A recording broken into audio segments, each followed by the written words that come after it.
Hello, and welcome to yet another Q&A Thursday right here at the Rag Company YouTube channel.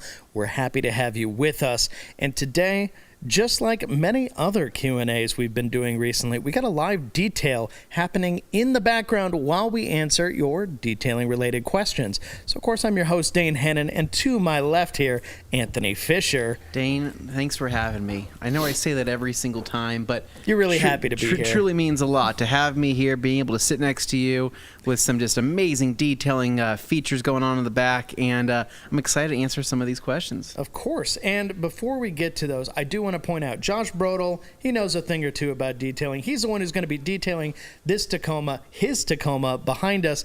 Brodal, is there anything you can tell us about the finish on your Tacoma here, the surface? It looks a little different than maybe your average Tacoma. Yeah, I don't know if we'll get any close-up shots of it, but this does actually have a wrap from Avery Dennison that's called Rugged, so it's got almost like a truck bed texture to it as well. It kind of almost looked rhino line, so I was wondering. Yes. Yeah. Okay. Well, excellent. And what's your game plan? How are you going to tackle it today? So we have Optimum's Touchless loaded up in the IK Foam Pro 12 with the compressor. So we're going to spray a little bit of that on there, let that start eating some of the dirt, and then we'll probably just move into a standard foam wash after that. All right. Excellent. Sweet. Well, we'll let Josh do his thing. We'll answer your questions. This is just a heads up so you know what's going on behind us while we're talking to you. Now, before we get too deep into this thing, Anthony, is there any housekeeping, things going on? There is, in Dane. The world of TRC? Today is the last day. Of what? Of the sale at theragcompany.com. So Detailing Kickoff is amongst us, right? Okay. We're 20% off almost everything is currently live right now at theragcompany.com using code KICKOFF20. Now, the sale ends tonight at midnight on the 6th here of March, but keep in mind, you're going to be able to score 20% off premium microfiber, 20% off maybe some premium chemicals, 20% off some premium tools, and the list goes on. And so right now is a great time to score some amazing stuff. We also have some new merch as well, including a crew neck sweatshirt, a heavy tee, as well as a classic patch tee, which is going to be like a polo is really what that is. Yeah. And then, of course, we have the very limited quantities of the Eagle Edgeless blanket coming into $100, but this thing... When I mean it, that's a big deal. This is man. a heavy-duty 80 by 60 500 GSM beast. And so if you've always wanted to have an Eagle blanket and you've thought, wow, I really love the Eagle Edgeless, I wish I could make a blanket out of these, you don't have to, because we've done it for you. You can pick this up in blue. You can snuggle up next to a fire while there's a few cold months left, or simply save it until next season, right? Maybe you're looking for Christmas gifts down the road. This would be a good time to maybe score this, because I tell you right now, once they're gone, they're gone. This is actually the only Eagle blanket that we have in stock that we've actually produced in small quantities. I don't know when we're going to produce them next. The only times we ever produced them were for like a car club that requested it. Yeah, the before times. And we also produced a red Eagle blanket. A red one just for Valentine's Day last year. Like Valentine's thing. So it can happen, but it's extremely rare. The people who have them know they have a coveted item. Yep. And it's an Eagle Edgeless 500. So if you're wondering about the thickness, the density of the material, that'll give you a clue. If you're familiar with the Eagle Edgeless 500 towel, it is that, but way bigger. And I promise you, it functions as a blanket. It's hot under that thing. Yeah, you get toasty. Exceptionally warm. But you should also be amazing. aware, it's a 70-30 microfiber blend, which means it's going to absorb a lot too. So if you say spill some water on it, it'll soak it up and then some. But beware, it's not like other microfiber blankets where they're just going to push water away because they're like 100% polyester. No, this will absorb a ton. You don't got to tell me twice, Dane. Anyway. So anyway, You got it. We're excited about the Eagle blanket. We hope you are too. And really, for the most part, we have this going on. And then here later this month in March, we'll have another exciting thing that I think many people look forward to as well. But we'll save that for right now. Okay. We'll save it for later. Outside of that, though, I mean, as far as what's been going on here at TRC, the studio is kind of back to its normal studio state, which is good. Everything's been cleaned up. Everything's looking really good. And really, we have preparation for TRCMA coming up in literally 3 weeks, which is going to be Holy insane. cow, it's that soon. Yep, 3 weeks, Dane. I got to finish editing a couple videos. Yeah. Shoot. Yeah. Okay, well, the pressure's on. I'm excited. And so TRCMA, obviously the Rag Company Media Access event, the biggest online detailing event ever, and this is something where we pull in brands from all around the country, all around the world, to come out to Boise, Idaho, come underneath this one roof here, and be able to present to you guys for 4 days straight, from morning to morning to essentially afternoon. And there's going to be plenty of good information. We're going to be doing live giveaways. We're going to be answering, obviously, questions. We're going to have some amazing, what we call it, our middle segment. We used to jokingly call it the mid-show. The mid-show. But it's actually, more than just mid. It's got a new name this year. They're calling it the Detail Desk. The Detail Desk. Yeah. Okay, I like that. So we're excited. I think it's going to be such a fun time. We're going to have plenty of people coming out to the event, including several Grand Ambassadors, which I'm excited about as well. And really, we're thrilled. We're super stoked. So that's it, Dane. Let's go and jump into some questions. Let's get into some questions. You guys have been popping them in here. Keep them coming, folks. All right. Starting things off. Brian with a soapy hello. You know, a soapy hello, just as good as a normal hello, but in this case, a little more detail-oriented. I like that. At least I hope it is. Yeah. All right. Then we've got Dan Pfeiffer. Wouldn't be a show without Dan popping in. Good afternoon, and word up from a sunny Minnesota, USA. Detail season was about to heat up, and I put in my stock-up order, only to have 8 inches of snow yesterday. Oh, no. Always interesting this time of year. Yeah. It gets weird. That shoulder season between, winter and spring, it can get a little iffy. Anyway, moving along here, I've got another comment from Dan saying he's going to stick with O&R in the heated garage for a few more weeks. Nice, Dan. I like that plan. I think that's the right move. That's probably the way to go. With the plan. Yes. Happy Friday Eve to the TRC gang. Hope everything is doing well. Yes, things are doing. And then Carter knows it's not a detailing question, but he's asking, is anyone checking out that new sci-fi dark comedy Mickey 17 movie? Well, Dane, what's the answer to that? I bought tickets yesterday. You and I are going to go see it with my brother. Tonight. Yeah. We'll find out tonight. We're going to go watch that. We'll let you know. We'll chime in next week with our thoughts on it. But I'm excited. This looks like a very Dane movie, if I've ever seen a Dane movie. And the director's Bong Joon-ho. He did Parasite and Snowpiercer. You've enjoyed both those movies. I do actually enjoy both those movies. So I feel like this is going to be another home run. I'm hoping. Parasite was I love Parasite. I thought it was such a good movie. And then SnowRunner is what you said, right? Snowpiercer. Snowpiercer. The train movie. Snowpiercer. There's that scene. There's several scenes in that movie that I just can't ever get out of my head. Yeah, kind of hard to, without spoiling anything. Anyway, moving on. Detailing stuff. Then I've got Alpha Tango 4 here. What's he saying? Today's a bittersweet day. I've officially listened to every single podcast, in the TRC back catalog on Audible. December 31st, 2019, main show 124 till today. Holy smokes. So there's actually a lot of shows before that, even more than 124, because there's Q&As as well, in addition to the main shows. I'm telling you, if you've never listened to all of them, some of those old episodes are really classics. You can check out the entire run, the whole run. Not available on iTunes or Spotify, those places. You can find the entire run on YouTube. I have the playlist of the original YouTube videos dating way back when with the audio and everything. So if you're ever looking, the Rag Company Podcast playlist, that's where you want to go. That's where all the old lore is what I'll call that. That's There's where some great stuff in there. That's where a lot of the original stuff started, and it's kind of funny. Like, I kind of cringe when I think about some of the stuff we not talked about, but just because life, we were just handling life as it came, and we go back in time, and I go, it's raw. And the pre-19 years, right? I was like, man, we didn't have anything to worry about. We joked around all the time. Place. Yeah, there was a lot of innuendos. I mean, there was a lot of different things. And nowadays, I go, I don't know if we could have got away with that today. Second thought, don't go back there. Don't listen to that. Definitely don't do that. All right, moving along here. I've got Brian has a detailing question. Struggling to get old brake dust buildup out of tight areas on a wheel using APC, that's all-purpose cleaner, and a wool mitt.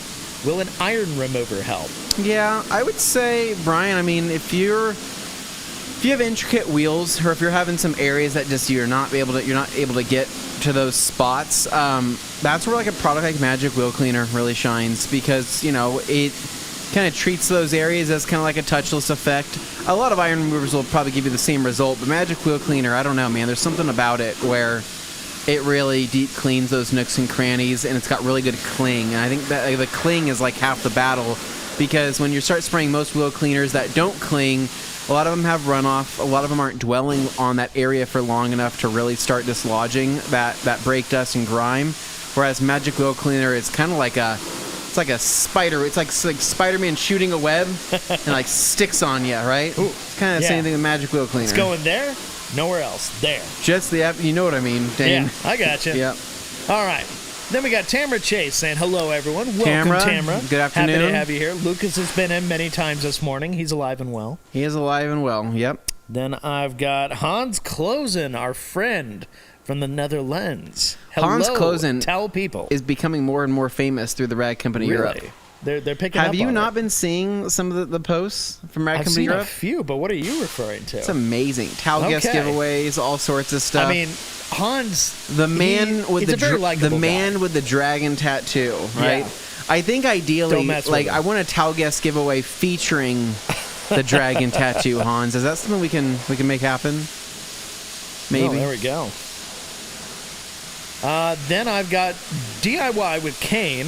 Was looking back at your 2024 TRCMA show, making me anxious for 2025. May have to take a couple sick days to check in. Ooh, okay. I'm not telling you that you should do that, Kane, but He's telling not you telling should you to do that. either. I mean, I think that we would appreciate it and your support. And if you don't, right, then make sure to turn on like every one of those TVs. We want a lot of viewers on there because it's going to help our chance in the algorithm getting the show out to more people who maybe haven't seen the show before. Yeah.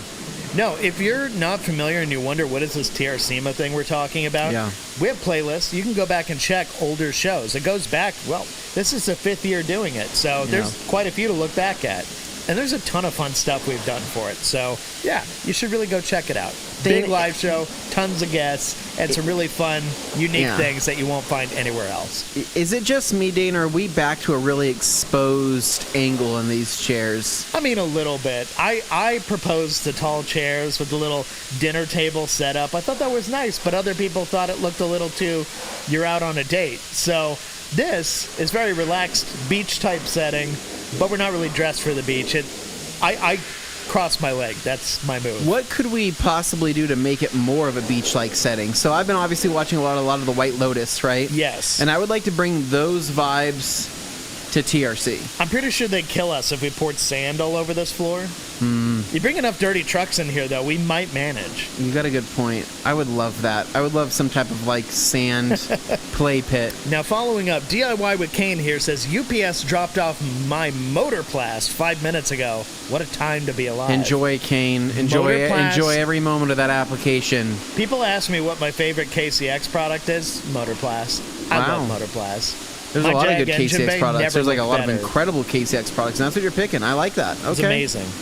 I would agree. Then, of course, one of our very own, Alex Dewar, Grandmaster of the Year from way back when, but also happy host of the Detail Desk. You can look forward to that at this year's TRCMA. Canada will let us have him. Yes. Which, at least for a little while. They may not take him back after he's come to our soil. But I mean, he's been tainted. I don't know. You've touched might get the a little US. expensive. Something. Yeah. Anyway, moving along. We got OC Detail, New Jersey, I believe. Yep. What's he saying? Hey, all from New Jersey. Got my first business order and looking forward to trying the Rip and Rags to see how they compare to Kirkland microfibers. I hope you got the Rip and Rag XLs. I mean, even the regular Rip and Rags are good, though. Because they're it's 70-30 just I know, but it's a 12 by 12, and I want to make sure he's got a 16 by 16, ideally, if it was me. Next up from here, we've got Neil White. Hello, TRC. I sense a black theme today. It really wasn't planned, to be honest. A little bit of blackout. I was wearing jeans every day for probably 4 or 5 months. I got jeaned out, man. Yeah. I got jeaned out, and so I found some joggers at Target. Yep. I've been loving them, and I kind of just want to, be comfortable. Dane, what are you wearing? You're wearing pajama bottoms. Yeah, well, these are actually sweatpants for workouts. They're not quite joggers because they're not really tight at the point where it reaches my feet. But that's okay. It's comfy. We're doing the thing. I'm going to the gym in between here and when we go to the movie, so I got stuff to do. Anyway, moving along. No, it's best to dress capable and wear soft clothes when you're working at TRC Yes. because we're leaning up on cars. We're doing things like that all the time. Actually, believe it or not, on my lunch break out there, I was actually doing rock chip and the windshield repair. You were actually. Windshield rock chip repair, yeah, is what I was doing. Which so is I kind of a bear sometimes. yeah, but you got to stay up on top of that, right? When you get a chip, or if you notice a crater, if you notice a star, Don't let it build. Try to fill that in as soon as possible to prevent it from spreading. Just some helpful advice. Brian, he saw last week you went the entire show while wearing sunglasses. He's wondering where the shades are this time. So they're actually in the truck. I'm probably going to go get them for the second half because I am blinded again by the light. So I think he's exaggerating. The light is fine. It's not. It's fine. Alex says it's so nice to see Anthony's beautiful eyes. You can't see my eyes, can you? He can't see anything. Are there any Body Shop safe sealants I can use on fresh paint? No. It's just not worth it, Adam. I mean, in my experience, and I've done this probably like 4 or 5 times, where I've kind of jumped the gun. That was here within TRC projects. That was my own projects, and it just wasn't worth it. Just let it gas out normally. Like, what are you hoping to gain from having a sealant on there? If you're hoping to gain water behavior, I understand. You can try to use a quick detailer, right? Like a really mild one, like a wax-based quick detailer, like nothing fancy. You'll probably be okay with something like that. Paint gloss would probably be a good. Something with like a short life, super short life, not something that's gonna like bond. But heavily. you don't want anything to clog up that paint while it's off gassing. It's just not worth it. He speaks from experience because I've seen what happened when he jumped the gun, and it's not worth it. Don't do it. Yeah, you get some haziness. The clear doesn't look right. I mean, there's just a lot of things that happen. So just let it gas out, let it cure. So let us know what your scenario is that you're worried about, and maybe we can give you some alternatives. But I'm thinking it's probably because it's a project he has to park like outside and it's exposed to the elements, and he's worried about it. I mean, if you have new clear on there, right? Because that's what you had was it sat outside, and you're just like, oh, I don't want to leave it. But it's. I overstressed about that, right? Really, you're overstressed about a lot of things. Your biggest thing, I mean, probably would be a rock chip. Would be the worst thing that could probably happen. Yeah. Water spots, if you're going to be near a sprinkler or something, right? I mean, this time of year, probably not. That's pretty much it. That's the worst things that can happen in nuclear. Then Tim and Thomas here. What's a good product to bring the life back to your tonneau cover and truck bed? Yeah, so you have quite a few different options. So, for example, Ragtop, right, which still produces products. We used to sell Ragtop back in the day. They weren't a huge seller for us. They're good products, but they do have some vinyl protectors, protectant. They have a cleaner, right, which works amazing. So you can go through and clean the tonneau cover and give it like a nice little deep clean, and then top it off with their protectant. It'll add a nice kind of deep, dark look. For the most part, for everything else, you have a lot of great kind of interior cleaners with protectants that you can use to top it off. That'll deep clean it and kind of darken the look of it. And even something as simple as like, I don't know, Coach Chemi Top Star. You're treating an exterior surface, but you're treating a vinyl in soft, think of like an outdoor leather, right? It's kind of what you're treating, like a fake outdoor leather. And you can use a lot of the same interior stuff on that. But really, most tonneau covers are going to look best with just a nice deep clean, and then you can apply a nice mild dressing or interior protectant to them, and you're good to go. Like, I don't even know what I used the other. I used something on mine the other day, and it was a random one. I think I used like the Clean and Protect from Optimum. Okay. Like in their OptiCoat line, I just grabbed that because I was like, yeah, this will work, and I used that. It worked amazing. Yeah. It looked great. No, Clean and Protect works. All right. What soap or pre-wash should I use for my wife's coated CX-5? It's parked outside. I wash it once a month or so, and it sees a lot of abuse. If you feel the necessary need to use a pre-wash, you could throw Active Foam from Coach Chemi. Works amazing every time. You can do greens. You can use GFX with from Coach Chemi with a little bit of Green Star, just like a little like blah into the foam cannon. Well, GFX is a seasonal product. GSF, I said. You said GFX. Did I really? You did. Anyway, hey, it's fine. He's right though. GSF, if you have GFX with a splash of Green Star, you could do that. Frostbite from PNS, also great, very affordable. Let's see what else off the top of my head. You can use Decon soap from Armor Detail Supply. You can use Citrus Wash from G-Technic. And gosh, you have a lot of options. Or you can try the new touchless soap from Optimum Polymer Technologies. That's now available at theradcompany.com. And guess what? Stuff. Guess what? It's 20% off. That's right, and today's the last day of the sale, so if you're looking... If you've been dying to try Foam and R or the new Optimum Touchless, now would be a good time. Speaking of which, Josh Brodal, what do we got in that foam cannon back there? Yeah, what's going on in that foam cannon? So in the foam cannon, I have Armor Shampoo Plus. So I really like the smell of that one. You know, smells guys, really I'm good. a big fan of the GFX, but decided to switch it up a little bit. Okay, cool. But we'll say the touchless in the IK did wonders for the mud that I had on here. So you were using touchless from Optimum, right? Yes, the Optimum touchless was in the IK. I sprayed that on dry, let that start working on the mud, did a pre-rinse, and now have foamed on the Armor as well. Nice. And so that we find that the touchless has a really good kind of dwell time, and it has a really good, like, the effect of it, the way the foam comes out is to pool contaminants, right? Yes. You'll see that really flow well, and it's got a nice little subtle smell to it as well. Yeah. All right. Next then up. I've got Sheepstar, making sure he makes himself known, says Sheepstar checking in. When are we All going to get, right. like, Goat Star? Like the alter ego of Sheepstar. Like, I want to see more farm animals. What do we got? Pig Star? Cow Star? Well, you did have Goat Dorn Star. Star who cleaned shoes. Remember him? Yeah, I was a shoe cleaner. I know, but that's not a farm animal, Dame. No, Trying to- that's a man cleaning shoes that were once made of farm animals. Anyway, moving along, we have Brian here. Are the OG cabinets still organized? If Matt walked in there right now, what would he think? Tell him to come back in 5 minutes. We have to jumble. We'll take care of it. The don't bottom worry. cabinets are, the top cabinets are kind of jumbled. Let's see. Ooh, the Heart of TRC checking in. Joey Belinsky. Shout out, Joey. Grand Ambassador, runner-up for 2024, winning the Heart of TRC award. Congratulations. Yes, indeedy. And then, hey, everyone. That's going to be from Shine Your Light Detailing. Yep. Welcome, welcome. Glad to have you here. And Alpha Tango, I have water spots on my side mirrors. Tried mild acid products to remove them with no luck.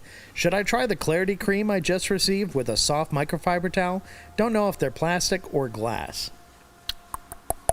Okay, so if I would try Clarity Cream, honestly. If there are you talking about on the paint or are you talking about on the actual mirror itself? Yeah, because he's doing a little hand polishing. I want you to kind of sounds like. specify there. Clarity Cream should probably help. It just depends on how badly etched they are, right? If they're super, super etched, then yeah, something like a water spot remover probably won't work. Mild acid, I probably wouldn't like go too crazy with. I would probably jump to just a Clarity Cream. If it was me, I'd just go straight to it. Wouldn't even think about it. Throw it on a small machine and do that, or try it by hand. Okay. Then Hans wanted to point out that he does indeed own a blue and a red Eagle blanket because Hans is just that kind of TRC superfan. He is. Now he just needs a white one. Whoa, it America. doesn't exist yet. Not yet. I don't think we would. That would be It could exist, but that'd be a nightmare to maintain. I mean, that it would get grab very, everything very dirty, very fast. very quickly. All right, then we got Alex Dewar. Purdy's shopping spree is just going to be 20 Eagle blankets. Yeah, we got to force him to diversify that portfolio, so I think that's going to be something we got to do. Then Alex Dewar pointing out, you're excited, I'm excited, we're excited. All right, Joey's excited too. Let's see, we need to cut over to Shine Your Light Detailing. I've been to Idaho, it's beautiful. For those who don't know, we are based in Boise, Idaho. So, now you know. Idaho is, let's be honest here, about half the state is beautiful, the other half is a desert. Deserts can be beautiful, but it depends. Not ours. Not ours. Dane, take eastern Idaho, southeastern Idaho. Oh, yeah. No, that's forcing me to like that. I can't do that. Go drive through southeastern Idaho. Go hang out. Well, it'd be tough. if you go far enough east, though, you start to get into like Yellowstone and stuff. That's cool. Okay, that is Mideast. Yeah, Mideast. I guess I'm so. talking I about guess. that southern area where we touch Nevada and Utah. Not so pretty. That's more of a bummer. Not so wild about that. Utah's desert's a little more interesting to look at with like all the red arches and stuff. But yeah. Anyway, getting lost in the details. I'm a Pacific Northwest guy, so give me pine trees in the ocean all day long. That's what I want. I'm a Modesto guy. Yeah, so you'll take literally anything. Give me graffiti and stabbings, and okay, you'll feel right at home. And I'll feel right at home. Let's see. We have Archiner. Archin. I don't even know how to say that. Archie nerd. Gauntlet Z's97. or Dryer Wolf for super soft paint cars. I have the 1500, but I want to save for option. I'm using Drying Aid too. Gauntlet will be totally fine. Dryer Wolf will be fine as well. Yeah, I would probably lean towards the Gauntlet, as I think you'll probably have like the best experience. Shine Your Light loves the Gauntlet. All right. Then Joey, excited for the detail desk. Crone saying, yo, welcome. Yep. And then Blue Line, let's see. Blue Line Automotive and Aviation Detailing. What happened to Koshemi foam sealant? I can't get it anywhere. SO3 hydrofoam. We might be out of stock currently. Everywhere might be out of stock currently. Okay. If it is, I haven't checked the website today for that specific product, but if we are out of stock, we'll probably get more in soon. Okay. Detailing season is in full swing in Myrtle Beach, South Carolina. Just did a 1964 red Corvette two-step encoding. Heck yeah, dude. Yeah, the red on those really pops, so I bet that dude, looks I bet that cool. thing looked money. Yeah. Crone here. What's good PNS? What's a good PNS product to clean plastic floor mats? So, shoot, man. I mean, Express is probably one of the probably like a go-to. Just doing like a nice quick scrub. You can throw that on a, if you want to throw it on a drill Express brush. plays nice with plastics. Express, gosh, I'm trying to think of any other type of APC from them that would probably do a really similar job. You have some people use Brake Buster. Some people use Mud Buster. Works okay. Brake Buster would probably be the go-to. Yeah, between those two, Brake Buster's the better fit for that, probably. Yeah. Honestly, yeah, dude, try it's more of like try a rubberized Express. I think plastic. give Express a shot. I think you'll be surprised. I think it's going to clean them pretty good. All right. Well, and then I've got SJ115284. How would you fix the paint of a Buick LaCrosse that had a Brillo pad taken to the sides and fenders? Was this like somebody damaging a car because they were mad at someone? Probably. No, they probably were trying to remove something. Or was this like a kid thinking they were helping and they broke out the Brillo pad because they're like, I'll fix it? So the Brillo pad, realistically, I mean, if you look at the equivalent to that of like a sanding pad, right? And you kind of look at your different grits, right? So like a Brillo grit pad, right? So if it was a green Brillo pad, right? Then you look at the comparison of the grit of which that would be, right? Would that be... That's actually like a 160 grit or so. Isn't that kind of close? It's pretty low. I mean, I'm trying to think. So if you're... On the green. Well, I'm trying to think of what a maroon is off the top of my head. A maroon is 800 grit. Maroon is like somewhere between that. I think it's 600 grit, somewhere around there. Green, I think could be lower than that. It could be in the 400s. You can do like a quick little cross reference to figure out, what kind of grit that was. And then what I would probably do, regardless of that, just plan on probably doing a little bit of wet sanding. I think you could compound it. I think that you'll probably improve it, but depending on how deep the gouges are, you may be better off just doing a really light wet sanding session. You could go with 2,000. You can go with 3,000 just in those spots. Regardless, I'd finish out with 3,000. Then I would take some compound, nice wool pad, buff it out, and see what you can do to improve it. But yeah, that sucks. It just depends on how much damage was done, how hard the clear is. There's a lot of variables there. It's kind of hard to tell you, man, but sanding would be what I would probably go into, unless I could do a test spot and make magic happen with just a foam pad.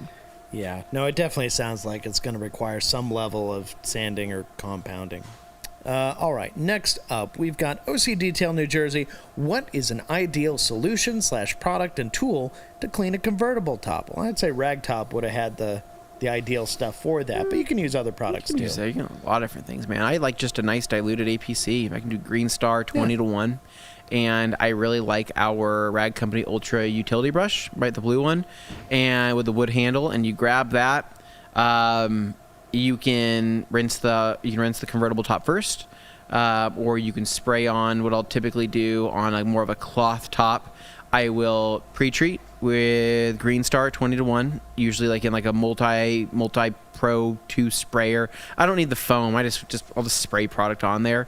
Let it dwell for just a little bit of time.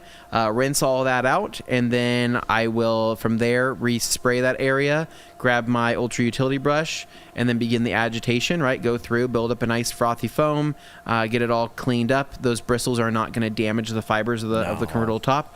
And then after you're done, thoroughly rinse it. You don't have to go super crazy with it, but just rinse out all the suds. Make sure there's no suds still flowing after that. And then you can let it air dry, or sometimes you can like throw some towels on it and try to like blot dry it, and then like kind of throw it on, spread it just to absorb some of that. And the goal is really mainly to where none of the APC is drying up and making the top feel crusty. You don't really want that. You want it to feel nice and soft again. And I imagine, often the East Coast, you're going to get more of like that potential for humidity-based things, like kind of green, mildewy kind of stuff, moldy stuff. So you got to look out for that. Then I'd always probably try to top it off with another protectant. So you can use G-Technics fabric protectant. Works great. You can also, again, rag top. They did have a great little convertible protectant for it that was, I think, aerosol based. And you can just aerosol more of the rag top on there and let that cure up, and should have some good water behavior. Yeah. Then I've got Ryan Rignan here saying the old stuff is golden, referring to the old podcasts, Thank you, the Ryan. old shows. Once Thank you. again, if you go back to the Rag Company Podcast playlist, either on this channel or on the Rag Company Podcast YouTube channel, you can find the entire series, all of the episodes of the Rag Company Podcast, dating back to episode number 1, clear back in like 2017. So it goes way, way back. But there's some great stuff in there.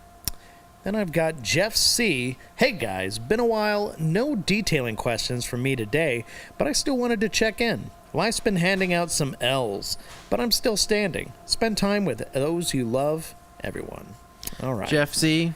Jeff, you are a good human. Yeah. We appreciate you, and we appreciate everything that you do. And even if life's been throwing you L's, to us, you're still passing us nothing but W's. And Jeff, you are a W. And you are a W, yes. So there's no losing when you have such a positive attitude about everything. So thank you, man. We appreciate you, Jeff. All right. Then I've got a new one. Oh, okay. We're getting some good wishes from others, too, talking to Jeff. So I'm happy to see that. Sheepstar looking out for Jeff. Excellent. Blue Line. What's Blue Line saying here?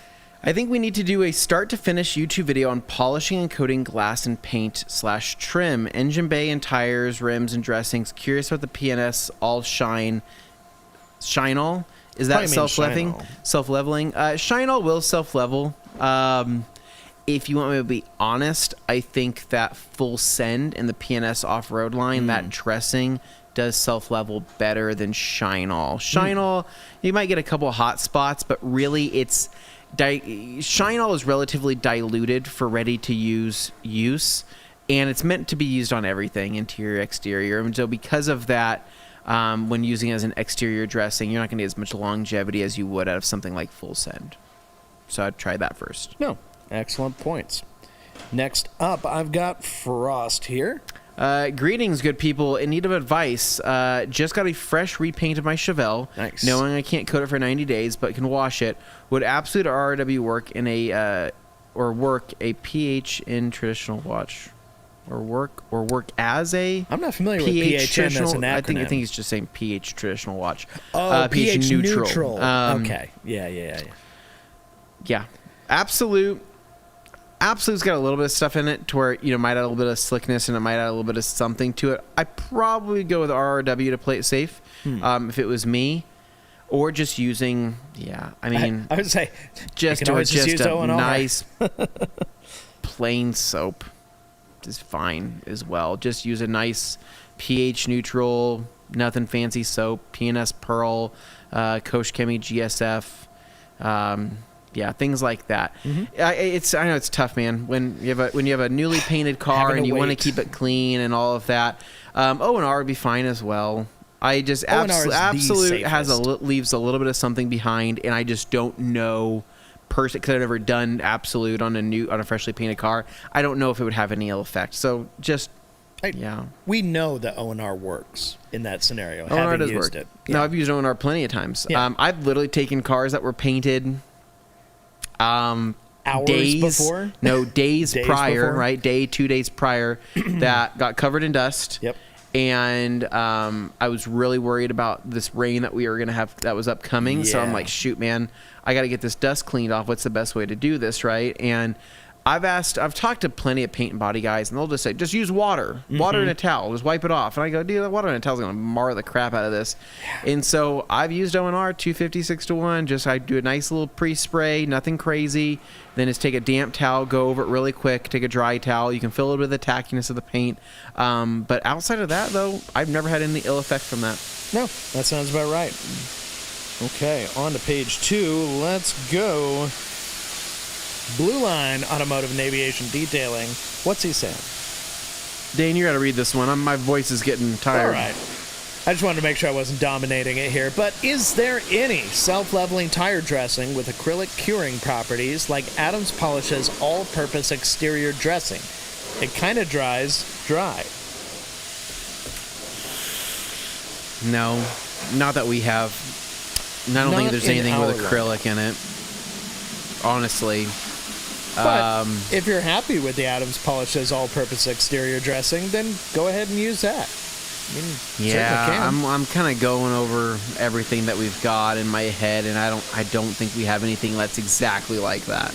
There may be something similar, but without knowing for sure, if you already know something's going I'm to telling you, I work, really should stick give with that. Full Send from PNS a try if you're Full looking Send for a is great very versatile. leveling. That's true. I mean, gosh, it's amazing on tires. It's great on trim. I have no complaints to that product. Yeah. No, okay, that's a good way to go. Why don't we just say that? Then you got SJ. For cleaning the nastiest of nasty wheels, Magic Wheel Cleaner followed by Brake Buster. I think that's a sound way to go. Super solid. Yeah. Then we got ourselves a Ninja asking, hey boys, how are y'all doing? What's going on, dude? We're hanging in here, holding you're up, doing well, too. having a good time on this beautiful Thursday afternoon. It is. All right, Dave Morrow. Hey, from Cyclone hit Queensland, Australia. Question. What's the best way to clean carpets and seats using the PNS system? So, Terminator, Carpet Bomber, Finisher, man. I mean, that's kind of the best way to do it. I mean, so basically you're going to start off with your We have a video dedicated to the exact process. Start off with Terminator first, spray it in, agitate it a little bit, just kind of get it into the fibers. Terminator is going to be your enzyme-based cleaner. It's going to help with a lot of the smells. It's going to help with a lot of the kind of like the proteins and things like that aren't going to really kind of dissolve or break down with like a general APC. After Terminator, you're going to follow up with Carpet Bomber, and Carpet Bomber is going to be your kind of your sledgehammer there. So the Carpet Bomber you would agitate, and you could build up a nice lather if you want to do that. But really, that's going to be your cleaner, right? That's going to get out most of the stains. Most of the kind of generic stains. It's going to get out a lot of the dirt and the grime. And then following that, you're going to spray your Finisher, which is going to be your peroxide treatment. And that is going to neutralize all of the suds left over inside the carpet. It's also going to add a nice kind of fresh scent one more time, and it will keep that carpet looking cleaner for longer. So really, whenever you're using the PNS, 3-carpet system, you're not doing that every single time you clean the carpets, right? If you're doing a detail job, that's what you're using as your get that car to a baseline, and on your own vehicles, you're doing that once, hopefully not having to do that again, and then you are just simply doing maintenance cleanings with things as simple as Terminator and Express. Really, you don't have to jump to Carpet Bomber again unless you need to. For real. I would say, if you want something to refer to, there's a great video that Levi did back in the day on his Suburban that you can refer to. If you're on YouTube, obviously you're here, just open another tab and type in the Rag Company PNS carpet system. Something along those lines in the search bar. It should bring up the video with Levi working in the back of his Suburban. That's probably the one you're going to want to watch. True. And I'd just say add it to your watch later. Check it out after this stream. But it's gonna cover what you're thinking about, and it'll show you exactly what the process looks like. All right, Alex Dewar. I think Dane would try crisscross applesauce standing up if he could. I actually just tried to. I'm trying to do what you're doing here. It's very comfortable. And at this angle, I don't know how you do this. You make it look awkward somehow because you're like lifting your leg up way higher than it needs to be. I'm not trying to, Dane. It just doesn't. Your body just naturally my doesn't leg allow does your not, hip to turn that way. My hip does not. I'm not as flexible as you. Okay, well, I didn't mean to show off, but I guess this is low-key flexing. So This is painful. SJ, where's some Speedos for the beach theme? Ooh, that's on a different channel. You I have, feel you like pay that, a little bit that's more not for that. Ready for YouTube. Okay, so Ninja here. Costco has amazing tech pants for detailing made by Hurley for like $19.99. Nice, dude. Okay, Nice. Check I'm all that out. about that. I do like tech pants. Tech pants are cool. Josh McKay. Good afternoon, everyone. Dane and Anthony. Any thoughts on Optimum Touchless Decon Wash? I'm thinking of ordering. Order it. We're fans. It's good. We've actually did some side by side testing with some other popular touchless washes out there, and honestly, dude, it performs just as well. It's a great product. You'll be surprised. Touchless is from solid. Optimum is very good. All right. So that's 2 thumbs up. Lakes Country Detailer. Hello from the sunny part of Minnesota that didn't get 8 inches of snow. Well, Minnesota's a big place, so I imagine there's parts that did and parts that didn't. Then we got Hans Closen here. Wondering, how many ounces is the cap of ONR WW again? Half an ounce. Okay. If you're just talking about He's talking about the liter bottle, so he is even liter specifying. bottle, yeah, you're So about half. that's Yeah, half an ounce. Yep. Yeah. 1 capful per gallon. There you go. That's the move. Tim and Thomas, I've used 303 Protectant, but it doesn't last long. Yeah, 303 doesn't last that long. I don't know. I wish there was. I mean, there is. I mean, again, the rag top makes exactly what you're looking for. Yeah. That's rag with 2 G's and top with 2 P's. We really, I don't know. For most other like vinyl tonneau covers, man, we've just cleaned them. I mean, and the other thing too, we've used like bead maker on them, and bead maker's fine as well. Yeah. I mean, you can use whatever the heck you want on them. It's just, Sure. I think what happens is they get dry, they get old looking, they get faded, and people want to know how to restore them. That's what it usually is. But if it's new and you're just trying to maintain it, dude, you can throw things like bead maker on there all day long. Totally fine. Yeah. I have no issues with that. Bam. All right. Then I got Travis Aldridge here saying, I'm finding Brake Buster works great with a scrub brush cleaning my spray-in bed liner. Totally. I gotta give my trucks. I put the tonneau cover on, but I didn't really clean my. Didn't truck clean your bed bed before you did it? No, and I'm not super worried about it, but me being kind of a little obsessive. I get it. And actually, before we move on, hey, Josh back there. Yeah. Checking in with you because Travis here was asking about scrub brushing the spray and bed liner of his truck. What do you do to maintain the bed of this truck? So mine's kind of unique. So Toyota does not have a metal bed. They have a composite bed. Okay. So they start as plastic, so a little bit easier to clean than, say, something that does have like rhino lining or something like that. And mine actually has a carpeted bed liner as well. Oh, so like a bed rug?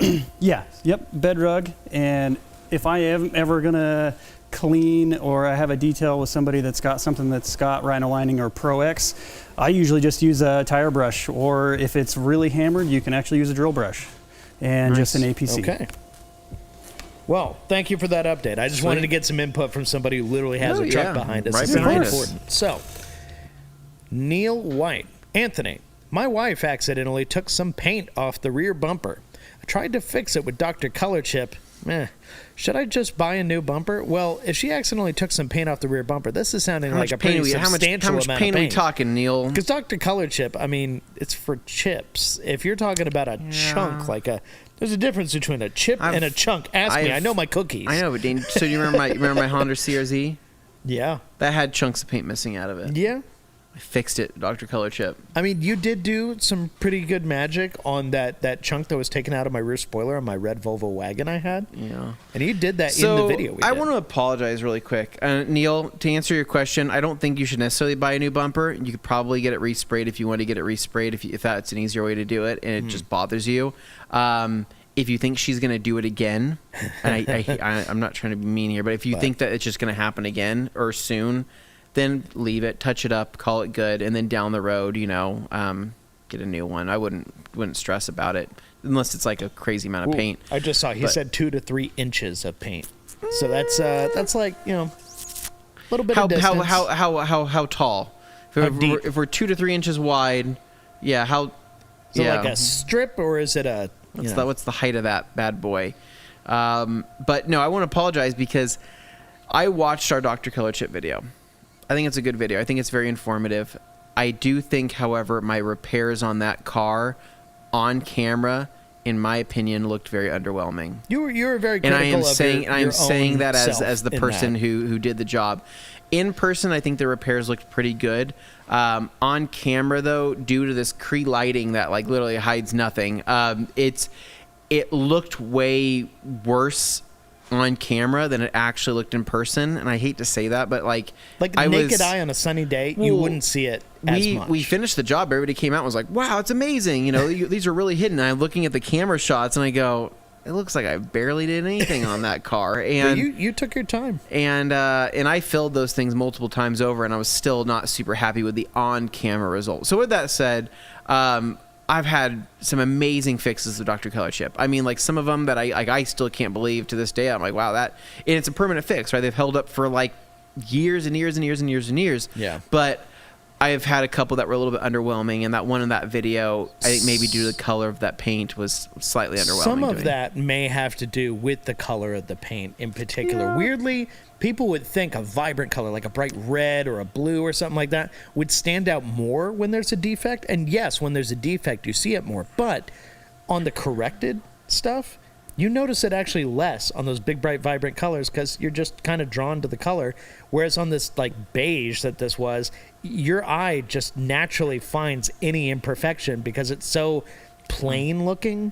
You find that little recess and you just go, there's something. Yeah. It's weird how it actually stands out more in a bland color. Yeah, it's strange. I mean, but the camera was like making it look worse than it did to the human eye. The human eye, really, it was much better than you'd think. I know, that bothered me still. So I'm still bothered by it. But anyway, well, yeah. Next question. Sorry, Dane. I went on a tangent there. He says 2 to 3 inches wide, maybe 1.5 inches tall.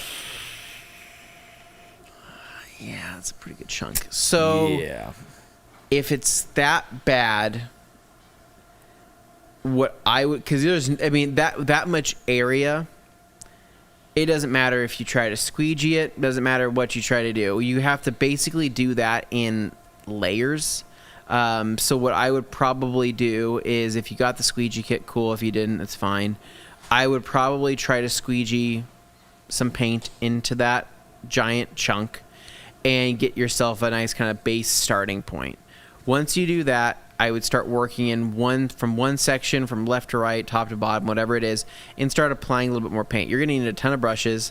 Ideally, this is where I use, on something that big, I go down to or I go to Amazon, and I order some fine art paint brushes, like the really skinny, fine detailing art paint brushes, and I'll go through, find the right tip that I want to go with, and then I start essentially brushing it in, but I do it in very small sections, allowing those sections to cure, and then keep building it up and building it up and building it up.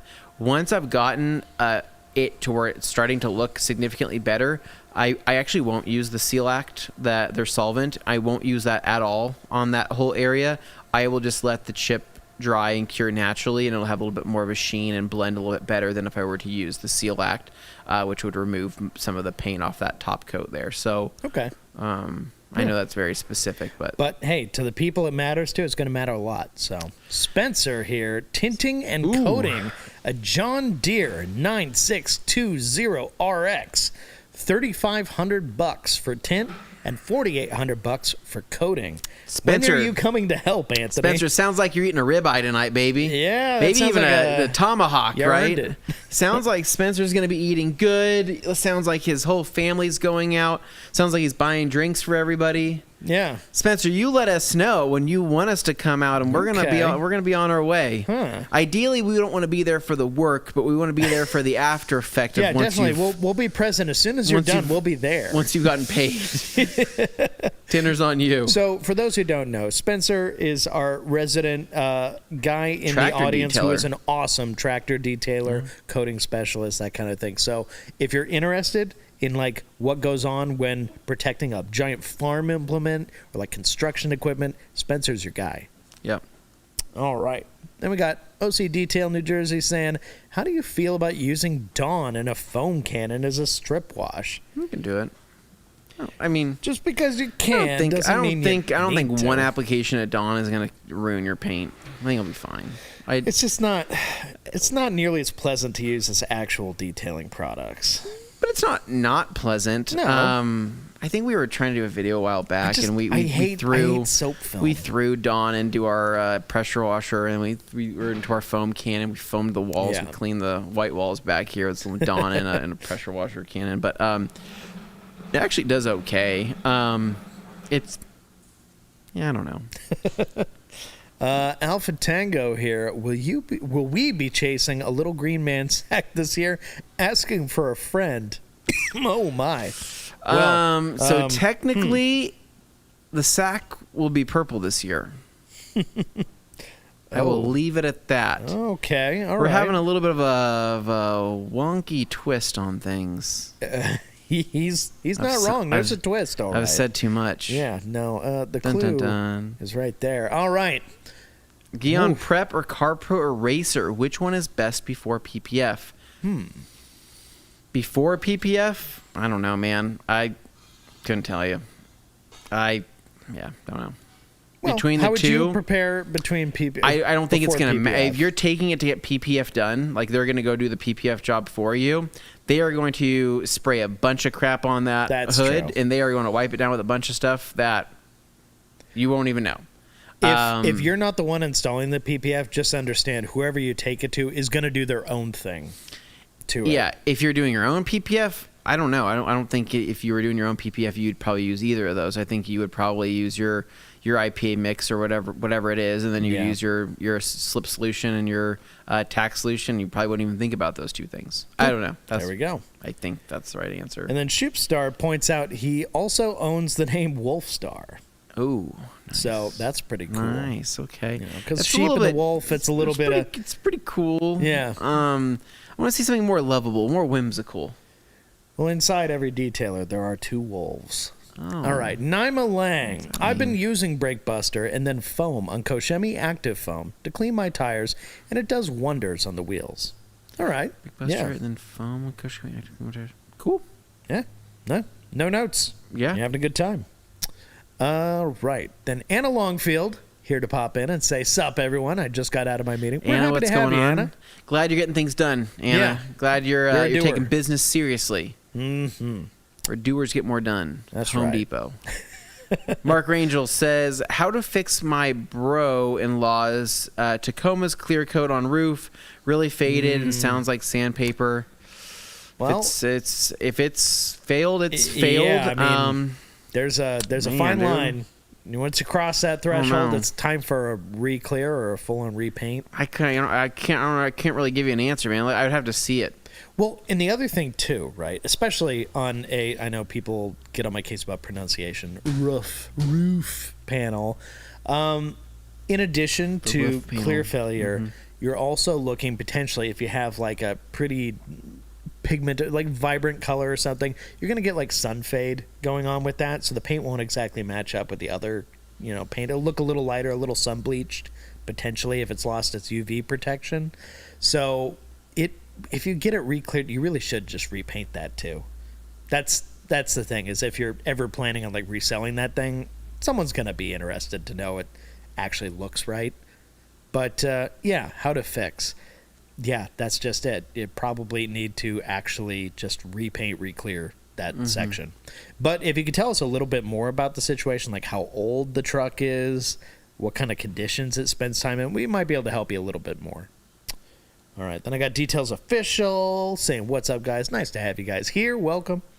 Then Hans, red, white, and blue Eagle blankets. Yeah, that will be the Dutch flag colors as well. I mean, it's Dutch, it's U.S., it's France, it's Russia. You got all colors. Some of the finest stroopwafels. Oh, only the best. I haven't had stroopwafel in a while, man. I miss them. Miss them. Ooh. We got Dan Dignam, Alkaline Trio in the house saying, I'm possibly building my own house.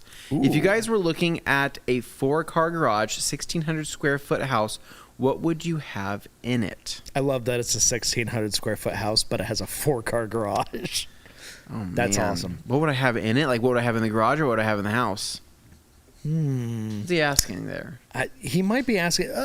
Elaborate, Dan. What are you asking us there? Just so we understand. Probably have what 4 cars will be put in the garage? This is like a hypothetical. What would you put in there? No, I don't think he's just saying what would you put in the house. Idea like a water fountain that dispensed fruit punch. Oh, Hawaiian punch. well, I don't know. Oh, Alex responding to Crone, undressed is insane. That's a good for rubber option. Mats. Yeah. So good. Didn't think about that. But yeah, Dan, we'll come back to your question here. I'm going to think about it. I'm going to save that for later. Right. Then we go on. SJ saying a customer was trying to remove tire sling. Okay, I think that was in reference to... Oh, the Brillo pad. Yeah. Yes. Okay. Crap. That's so crazy. they just got too aggressive trying to get rid of the sling. Yeah, dang. Oh, man. Yeah, a little bit of Ulex would have taken that right off. Let's see. Yeah, that would have been a much if it was easier tire, fix. yeah, Ulex. If it was just dressing, then yeah, man, like washed it. That seems like monster overkill. Need for something videos like on that. stout and diamond glass. I think these make a great combo. I haven't used either yet because I'm not sure about the durability application process since I've been using Adams Advanced. Okay. So we do have a video on stout, right? So we have the one on the Right Company YouTube channel, which is the Mazda CX. Anthony Blaine's Mazda that we coated CX-70. in red, and so there's that.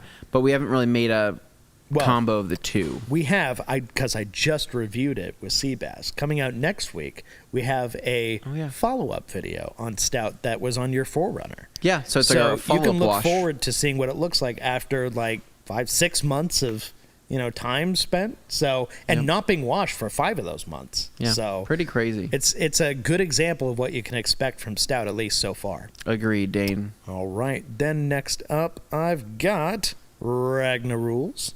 Hey. Love this T71 guy. is in here. I'm happy to catch the live after waking up way too early. Not a detailer, but I use your towels every day. Thanks, man. No, Thank really you very much appreciate for it. using our Zen, towels. Always happy to catch you here. Because of people like you, we are not losing the shop. Hopefully. No, he's always cool. Not I yet. like seeing him pop up. Then we've got Blue Line. Want to find a better combo with your products you carry. Okay. So he's thinking, well, I think it's back to the coating thing again. Gotcha. Oh, here we go. Chrome. Responding to Alex about the undressed. Yep. I wanted to ask like a topper to give the plastic mats a nice finish. I would like a product like Gumi Fix. Have you tried? Do you have Gumi Fix? I was going to say. You can try get Gumi Fix. Yeah. I mean, if you're looking for something like it, might as well try the thing. Yeah. All right. And then Details Official responding to the Brillo pad. He must have been... Oh, no. There's always horror stories. There's always something. Brillo pad, But man. in this case, it actually sounds like it was an innocent mistake. But that's a pretty high price to pay for an innocent mistake. Hey guys, Prism Auto Detailing here, VA. Have you heard of Blask brand? And if so, what is the performance level? Also, where do I go for training classes, compounding? I've never heard of Not familiar with Blask. I actually haven't even heard of that one. And I feel like I've at least heard of most different ones that are out there online. Now, for training, there's plenty of places to go for training. You could... Let's see. What do we have? Compounding, sanding, polishing. We have the Detailers Academy. We have the KXK guys are great for that. KXK guys will also do some trainings. Like so, for example, Noxie down in Georgia will do trainings. Wonderful. And he's great. Randy Doyle does trainings. You can go out to visit him in California. There's a lot of trainings actually. There's Seems tons. like there's more every year. There's new ones. I don't know. I don't think there's one specific one I would say is like, yeah, you have to take this one. KCX does trainings as well. Yeah. And KCX will walk you guys through. I mean, their entire compound system polishing, and they're awesome. Shoot, Rupes Academy. You can go down there. I mean, Rupes, you'll learn everything. That's there. actually a really solid one there. I would probably the first couple I would look at are the KXK guys. I think they really, really, really take like sanding, especially stuff like that, to the next level. Pay attention to what they do. They're a great one. And the Rupes one would be another good one to go to. Just for like 2, if we could recommend 2. But Before we move on to any more comments and questions, though, you guys keep them coming. We're going to take a quick little break, but don't go too far because it's only going to last just a couple minutes while we go ahead and handle some stuff here. But we'll be right back after these.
Welcome back to the second half of Q&A Thursday here at the Rag Company.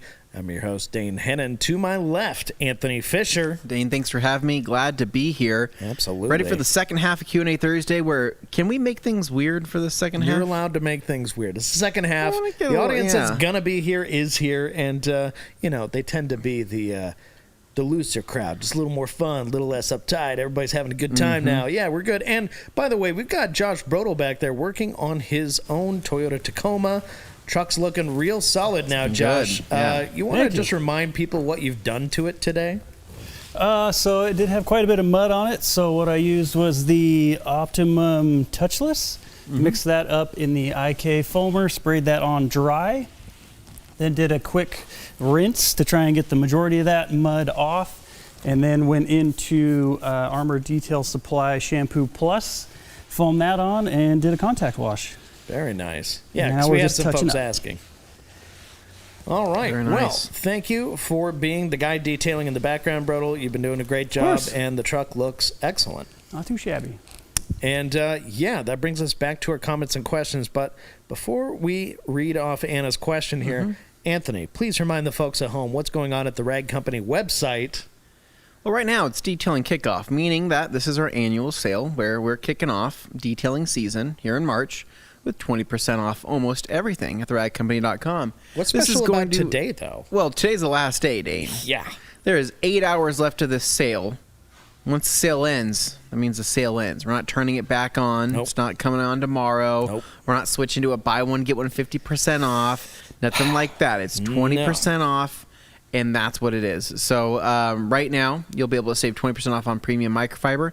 You'll be able to save on premium chemicals as well as tools. We have some new merch that has been dropped, which is awesome, and you got to try that out. But this is kind of our annual... I would call it like a spring into detailing sale kind of thing. And I really don't know what else to say. I mean, I'd say stock up on whatever you need. We have the Eagle blankets that are a limited time thing. And I don't know. This has been a really good sale for us. I think that a lot of people have stocked up on things, and we're super happy about that. A lot of people watch the video on social media of me kicking the bottle of Green Star and poor Aaron hitting Aaron in the face in the nads, and people seem to like that a whole lot. So we might do that again. I don't know if Aaron will volunteer. I know maybe Aaron doesn't want that. You need to find a new victim. We'll figure out something. So it's been a good sale, and we're really happy about it. And so don't miss out. 8 hours left. There we go. All right. Well, thank you, Anthony. I'll get us back to the questions now. Anna, or rather a comment. I drove through Boise, starting in Tacoma and driving to Albuquerque in 2021. The West is the most diverse for climates and views. My favorite view is the West Cascades. It is beautiful through here. I will say, as you go north, it just gets so pretty. I really like Stanley, Idaho's beautiful. Stanley. Redfish Lake. Gorgeous. Absolutely. A glacial lake. Yes. Very nice. And freezing cold. So thank you, Anna, for that little tidbit. And moving along, we've got Ninja. What's Ninja saying? Anthony, I have to ask. You may not want to answer, but why did the IK foam grate Foamergate bother you so much when someone asked you about it? You look like you could hurt someone. Oh, no, I'm not bothered. I'm actually unbothered by it. I'm just so unbothered that I'm just like, F it, whatever, dude. I don't even care anymore. I mean, there's nothing crazy. It's just so sometimes we'll have brands that ask us specifically, say, hey, keep this on the DL. Like, we're not really wanting anybody to promote this or put this out there just yet. And that means, we don't really want any like teases or sneak peeks or anything like that. We want it to where everybody's a fair shot at, distribution or just marketing efforts, right? It's kind of just like, I don't know, there's lots of different things that you do. It's like going to it's like seeing a movie and as getting a preview on a movie and like, hey, wait for your review until this date or whatever like an embargo right? date on review. And I know if you're on the end that just wants the product and you don't care about that, I totally get the logic of like, just show me. I don't care about any of that other stuff. Like, why you got to keep it secret? And it's like, well, sometimes it's frustrating. Like if you're a company who has this like new product that's really cool, you're excited to show people and you're almost ready to bring it out, but it's like not quite ready to be shipped out yet. And then somebody like jumps the gun and it comes out and you see it and you're like, oh my God, I'm so excited. I'm going to go buy it right now. And you can't buy it. And then you're just frustrated. And it's just like making people mad for no reason. It's just kind of frustrating, if you're somebody who like wants to get that thing and then you can't. I mostly was just like, well, hey, we got some information. We got a certain set of information. Did that information not apply to everybody? And if it didn't, that's fine. Yeah. Like, whatever. Okay, I get it. But I wish I would have known that. And then I would have been like, that's fine. Okay, then cool. So that's why it was like, well, not necessarily bothered. I was just so like, well, I guess rules don't apply to everyone. Yeah, I guess okay. Then so why even tell us that then? Whatever. Yeah. Doesn't matter. Yeah. Next time. Flack Pyro, I do miss the podcast. I love the new camera angles, though. Thank you, Flack, for noticing. That was a big deal where we got the camera set up above the wash bay, fun stuff. Big thank you to Glenn and Nick for doing the work on setting that stuff up. I think it looks great. And, makes detailing behind us here a lot more fun. Great. When we're doing the show. I think it's been a nice addition, and you guys let us know. Is this the kind of angle you like the show going with, like a detail plus the commentary? I feel like it's been a good balance so far. I think so. But, if you missed the podcast, I agree. The weekly podcast thing, just catching up, wasn't for everybody. But at the same time, people who did like it really did love it. So perhaps in the future, we'll find a way to compromise, do a little something. Maybe we could do like shorts that are like a weekly update thing we could put out there or something. A little shorter, a little fun. I don't know. Yeah, some ideas. You guys let us know what you like. Tamara says, shout out to Lucas. He answered an in-depth question I had about clear coat and sealants. He's the best. Well, Tamara, Lucas Love. He thinks that you're the best. And so he appreciates all the good conversation, all the good questions. You keep him on his toes constantly. And he always has nothing but good things to say. Every time you ask a question, he'll come in and say, hey, Tamara contacted me about this. And he'll tell us about how he answered it. And I think he's doing awesome. So, and you too could have the opportunity to speak to Lucas. If you ever need to ask TRC questions, just reach out to our customer service support. You give us a call. Lucas Blaine may answer that phone call. Not a guarantee, but probably. But and if you don't get him, you might get Aaron. Yeah, and Aaron's a lot of fun. If you don't get Aaron, you might get Tabitha. Also and true. All three of them are a hoot. They're great. They're fun people. They're really fun. I hope you get to experience it in a positive way, not you're calling for like a negative way, but just, hey, you know what? You got good people waiting for you on the other side. Because it's TRC and we care about people. All right. Naima Lang. Can you guys ship to America Samoa, please? I ordered a couple of 5-gallon and a few 1-gallon, but had to send to a friend in Honolulu and then ship again to American Samoa. That's interesting. So that's something I'd have to talk to the web team about. Like if there's a shipping thing that needs to be done. Unfortunately, that's out of Anthony and I's hands, but we can pass the word along that that's something that people are requesting. So, at the very least, that's something we can pass along. I don't know if we've ever had somebody chime in from Samoa. I mean, you got Samoa, you got Guam, you got other places that are like just beyond kind of can you remember off the top of your head if somebody chimed in from Samoa? Not off the top of my head, but hey, you know what? Happy to have you here. That's awesome, dude. Appreciate that. I'm stoked about that. I'm glad you're watching. That's great. Of course, it's a very different time there right now. It's like a big time difference, right? Yeah, man. I'm glad you're into detailing. That's great. Moving on here, we got Ryan says, have you guys had a chance to try Opti's new Ultra coating? Claims to fill swirls. I have not. Haven't yet, but that is an interesting, appealing angle I to saw take. something about that online, and I don't want to say that we're out of the know, but I wasn't really given a heads up about it or anything like that. I don't know, man. I'm assuming there will be something featured about that at TRCMA. Maybe we'll find out more there. Yeah. No, we'll be talking to Optima at the show, so that may be something that gets a little more attention then. Blue Line says, I like Adams, but I'd rather order from you guys. Oh, thank you. Thank I will you. try full send. Adams isn't an out acrylic dressing, but acts like it. Gotcha. Okay. Understood. Then Crone here, would you use PNS full send on plastic floor Might be a little mats? too slick, man. I honestly... That's a safety concern. The reason why Gumi Fix was created is because it was a very specific floor mat restoration product that is not very slick. And I'm sure there's going to be some other options out there that you could probably use that might give you a similar effect, but like I think Gumi Fix is really the only, dressing for technically a floor mat that I could stand behind as I've tested it. If you wouldn't spray it on your gas or brake pedal, don't spray it on your floor mat. Yeah, true. I wouldn't. Just as a general don't spray rule. anything on your gas or don't be doing that. brake pedal. All right. Just a safety thing for a shine. For a shine, yeah, but the trade-off of the shine is going to be slickness. Yeah. And I don't know if you necessarily want that. Bit of a hazard there. Naima. Or Can you possibly mix- Naima. I'm sorry if Can I'm you mix mispronouncing Terminator that. and Carpet Bomber in the same bottle? Technically, you can. It's not going to hurt anything, but it really is best to try to tackle it in different steps, as you're going to get the chemical is going to be able to dwell there to do what it's intended to do, especially with Terminator. Yeah. Simple point. Purdy. 25 days until TRCMA. Purdy's know. excited. We're excited as well. It's going to be crazy, man. It's going to be Purdy's a a good time. local. He doesn't exactly have to travel far, so we had to come up with a different kind of gift for him, Yeah. So being that he's Grand Ambassador of the Year. Pretty's getting hooked up. He's got a great grand prize. We're excited for him. Congrats, by the way. All right. We got Jaron Sentry here. Hey, what's the best shampoo, APC, and or rinseless or waterless wash to deal with anything with road salt? Okay. Yeah. Man, Just a few typos are kinda- the typos really throw me off. Dyslexia is really getting to you with here. road salts. Anything as a combo product on road salts, tree sap, and tar. I don't think there's anything as a combo product for all three of those things. I mean, that's when you're really just you're really getting into any type of way higher alkaline cleaner, and which wouldn't even really be that effective on tar. Tar, I usually try to treat tree sap and tar. I try to treat as one thing, right?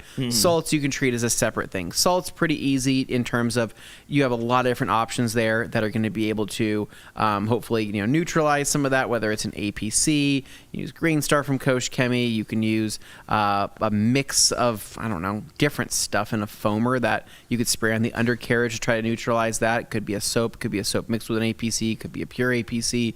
A lot of options there.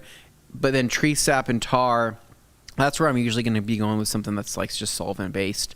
Tea from Koch Chemie, Ulex. There's we have the Sternogloss tar and glue remover, which also helps with sap. And then also too, maybe you don't need a super solvent-based product for your tree sap as well. Maybe you can just get away with using hand sanitizer.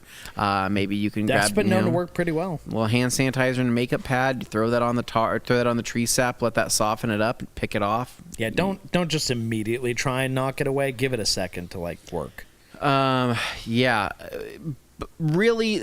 Anything that you said there, APC, rinseless, waterless, to deal with road salt. I think if you're removing the road salt from your painted surfaces or in any area that you can get to in a safe and effective way with any of those products, that's going to be better than not doing anything at all.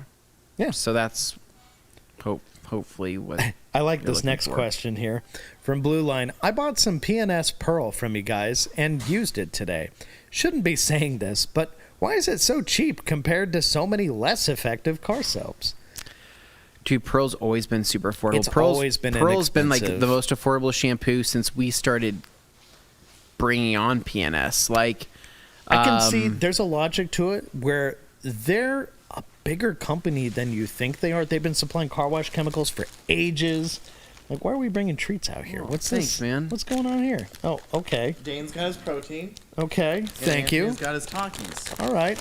You know, for all the talkie he does. So, all right. I don't know if people know this about me, but I know these are horrible for you. You're a talkie addict. They are horrible for you. Talkies are not good for you, but like for some reason, these get me. I love them. I'm obsessed with Talkies. I think they're like the best chip ever.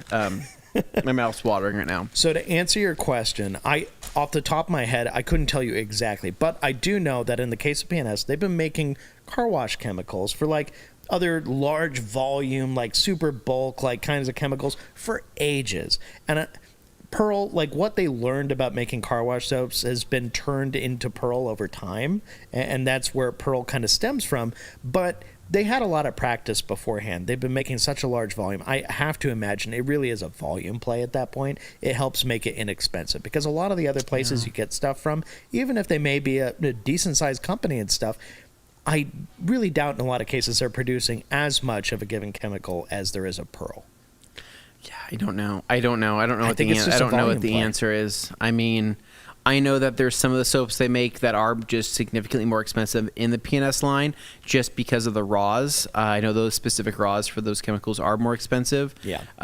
But for Pearl, I don't know. It but doesn't just because need to be it's cheap, fancy to just be because it's cheap effective. doesn't necessarily mean it's ineffective. I mean, it's a really, No, really that's good exactly soap. what he's saying. He's saying it's more effective than a lot of other is. more expensive it's soaps. It's a killer he's soap, used. man. I don't know. I just say take advantage of it. Remember back in the day, people would actually use it as a rinseless in a pinch. Yeah, you could. Yeah, you could dilute it to We did a 56 to video 1. about You that could on use my it as Volvo. you could use it in a rinseless. Works just fine. Leaves a little bit of some suds behind, but it's nothing crazy. Pearl works so amazing. 2 ounces in a foam cannon. Mm-hmm. Yeah, no, you can definitely use it that way.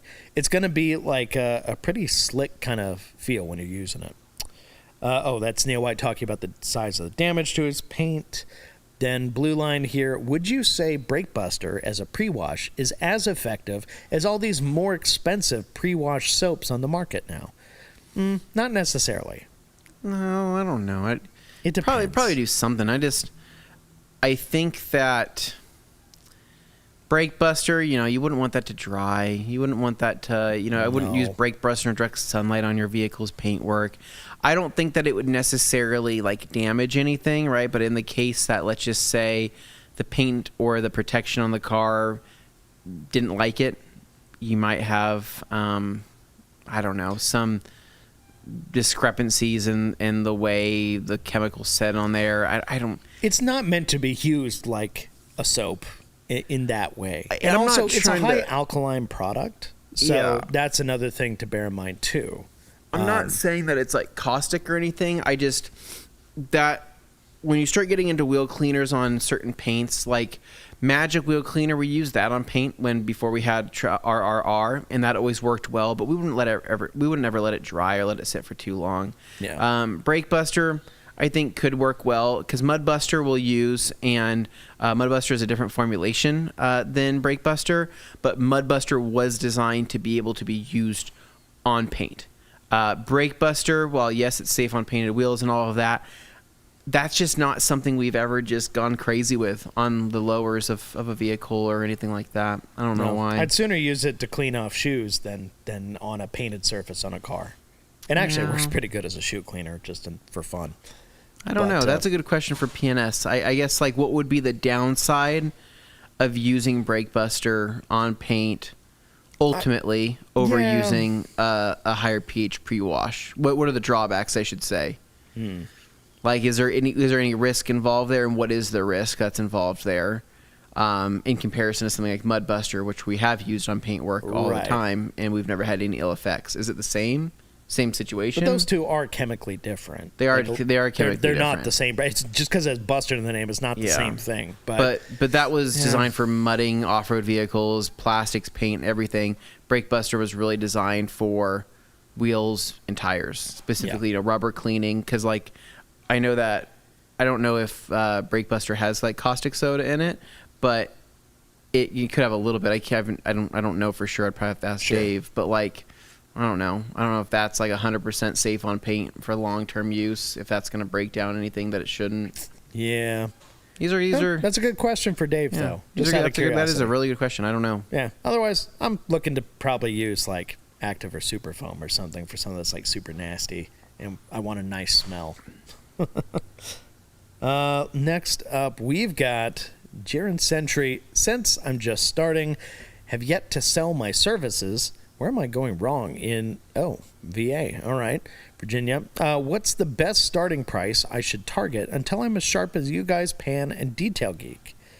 Well, there's definitely a lot of room for interpretation. If you're starting and you have not started doing this as a business or for money or anything like that, right? I would say, you're kind of in that sweet spot. You're in that like a honeymoon phase, which is so much fun. Yeah. I miss that. I missed that before becoming jaded, cynical by the world of detailing. Becoming what I've become. No, but so realistically, you would need to, you're going to need to gain experience, right? So this is where it's great for, knocking out family vehicles, knocking out neighbors' vehicles and stuff like that. And then just trying to kind of understand how much product you're using, right? At these first beginning, months, year, whatever it is, how much product you're using, what is your cost into the product? Are you worried about the cost into the product? And are you trying to at least get a return on that, right? In exchange for the experience. So like, for example, like people will get started and they'll start doing, tons of jobs, right? They'll be like, hey, I'm going to do a paint correction for like $100, right? $200. I'm going to do some polishing and all that. Well, by the time you start accounting for your compounds, your pads, whether or not you had to drive there, whether or not you had to use your own gas, whether or not you had to pack things up, pack things out, you probably want to at least break even with the materials and your time there, with just, the exchange for your, your practice, your education, and just your hands-on experience. So you may just want to get compensated just for the product you're using. And I know a lot of people will do that in the beginning because, detailing products aren't super expensive, but they're not all super cheap. And so, I think that's a reasonable starting point, especially if you're establishing that with your first customers or friends or family. And I know plenty of people that did that. Morgan used to do that, where she would say, hey, I'll detail your car for you if you pay for the product. Yeah. And she would do that with her friends' cars she did that for like a whole year, where she was just like, hey, you pay for the coating, you pay for the polish, you pay for the pads. Those pads, they're not cheap. The coatings aren't cheap. The sealants aren't cheap. All that kind of stuff adds up. So she would have them pay for them, and she would do the job, get the experience, and then by the time the job's over, she still has assets that could be used towards the next job, right? Yeah. And things that would be paid for. So I would probably focus on trying to, break even with the supplies for your first little bit until you get more and more experience. And then once you start establishing some experience, then to start looking at kind of what is your hourly time worth, right? Like how much would you like to make in an hour? Like is $50 an hour? Does that sound pretty reasonable to you? Like being like, hey, or is it $20 an hour? And then figuring out how much time you're going to put into that job. And the hourly thing's kind of a good thing, not necessarily to tell the customer, but just to keep in your own head. Just a little mental that's note. like your own mental note of just being like, hey, so I got like 4 hours into this job. I'd like to be making $50 an hour. I'd like to be making $40 an hour. I would like to be making like between $160 to $200, right? For what I've done here, right? And in 4 hours, shoot, dude, you should be able to get a decent wash in, a good decon in. You could clay, you could seal, you could vacuum an interior. You could throw in a nice dressing. You can clean the glass. You might even be able to coat something in that time. And $200 at the end there is a great starting point. And like anything else, it's been taught by many people, but efficiency really goes a long way. So once you find a way to learn basic skills, things like that, you can learn to do them in a more efficient way so that you do make more money. Even if you're making the same money for the job, but you can get it done quicker and you can fit more jobs into a day, other things like that, all goes a long way. So if you now, once you had that experience, hey, this job took me 4 hours and I was learning, but I made $200. Now I can do that same job in 2 hours, right? You can do that twice, three times, 4 times I know a day. it was about $400 worth, not $400, it was $200 worth of work, right? But now I can do it 2 hours.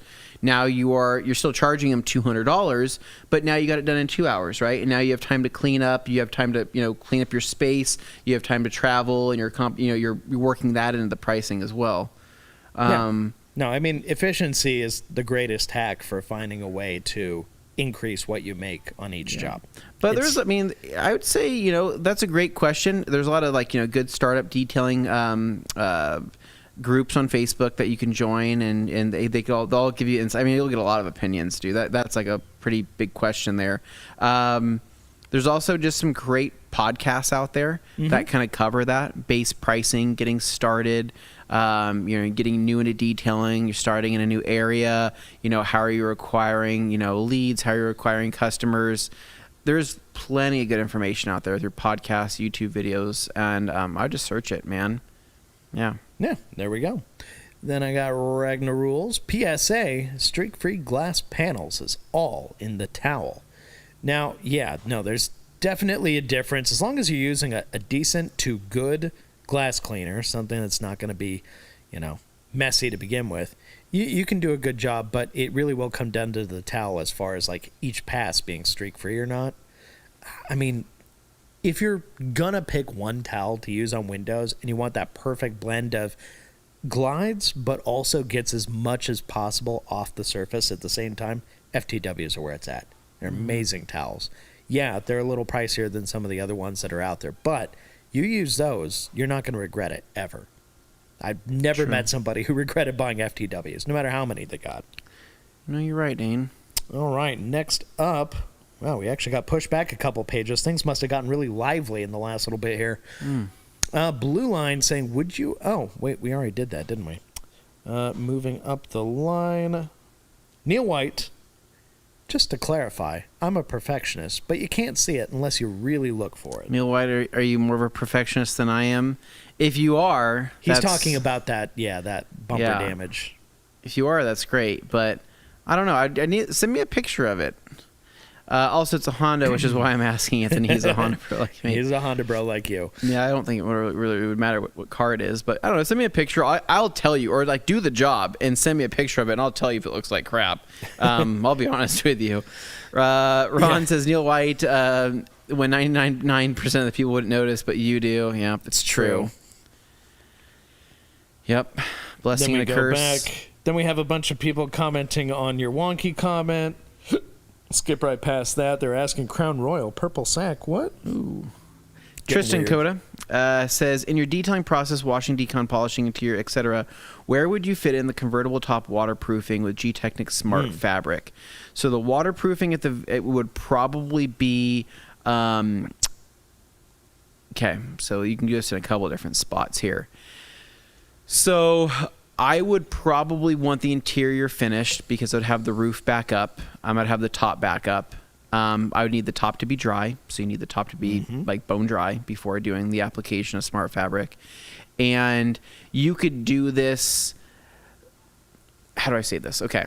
So Smart Fabric, I'm not necessarily worried about like a bunch of overspray, but I would hate for you to polish the car, coat the car, then do the Smart Fabric, and for some reason have some overspray, right?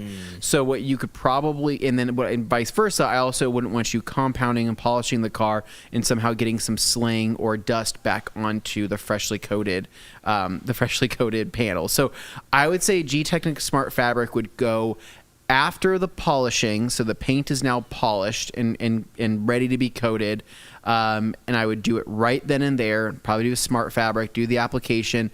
Any excess residue or overspray, clean that up. Your panels should be polished and clean. Smart Fabric overspray isn't going to damage anything. Clean that up with a damp towel, a little bit of quick detail or some panel prep. Clean up all your paint work, and then go into the coating. And so at that point, once the convertible top is done, the car is coated, you don't have to touch anything. You're done. Okay. Does that make sense? Yeah. You're not leaning over the car to retouch up the convertible top. You don't have to touch anything. That's the one thing that you probably should do first. Yeah. No, that makes sense. All right. So then I've got Blue Line again here saying from New York, unfortunately, but looking for a reason to go visit Idaho. Can I see you guys if I make it out there? Yes. And what stuff is there to do besides just sightsee? Restaurants, hotspots. We actually do have a decent amount of stuff. Yeah. People would oftentimes like compare us in a favorable way to like a Portland or an Austin type city where it's got like kind of a funky artsy kind That's of a pretty thing, favorable. we're pretty small compared to those cities, Yeah. first of all. But what does everybody say when they come here? The first things out of their mouth, no matter what area they've been to, visiting an urban area like this for the first time, they go, "It's all so clean." They always say that. Boise's just pretty clean. as a thing. Boise's But, pretty clean. yeah. We keep everything pretty clean. Let's see, attractions. What do we have here? Dane has a pet cemetery in his backyard where he does bring back the dead.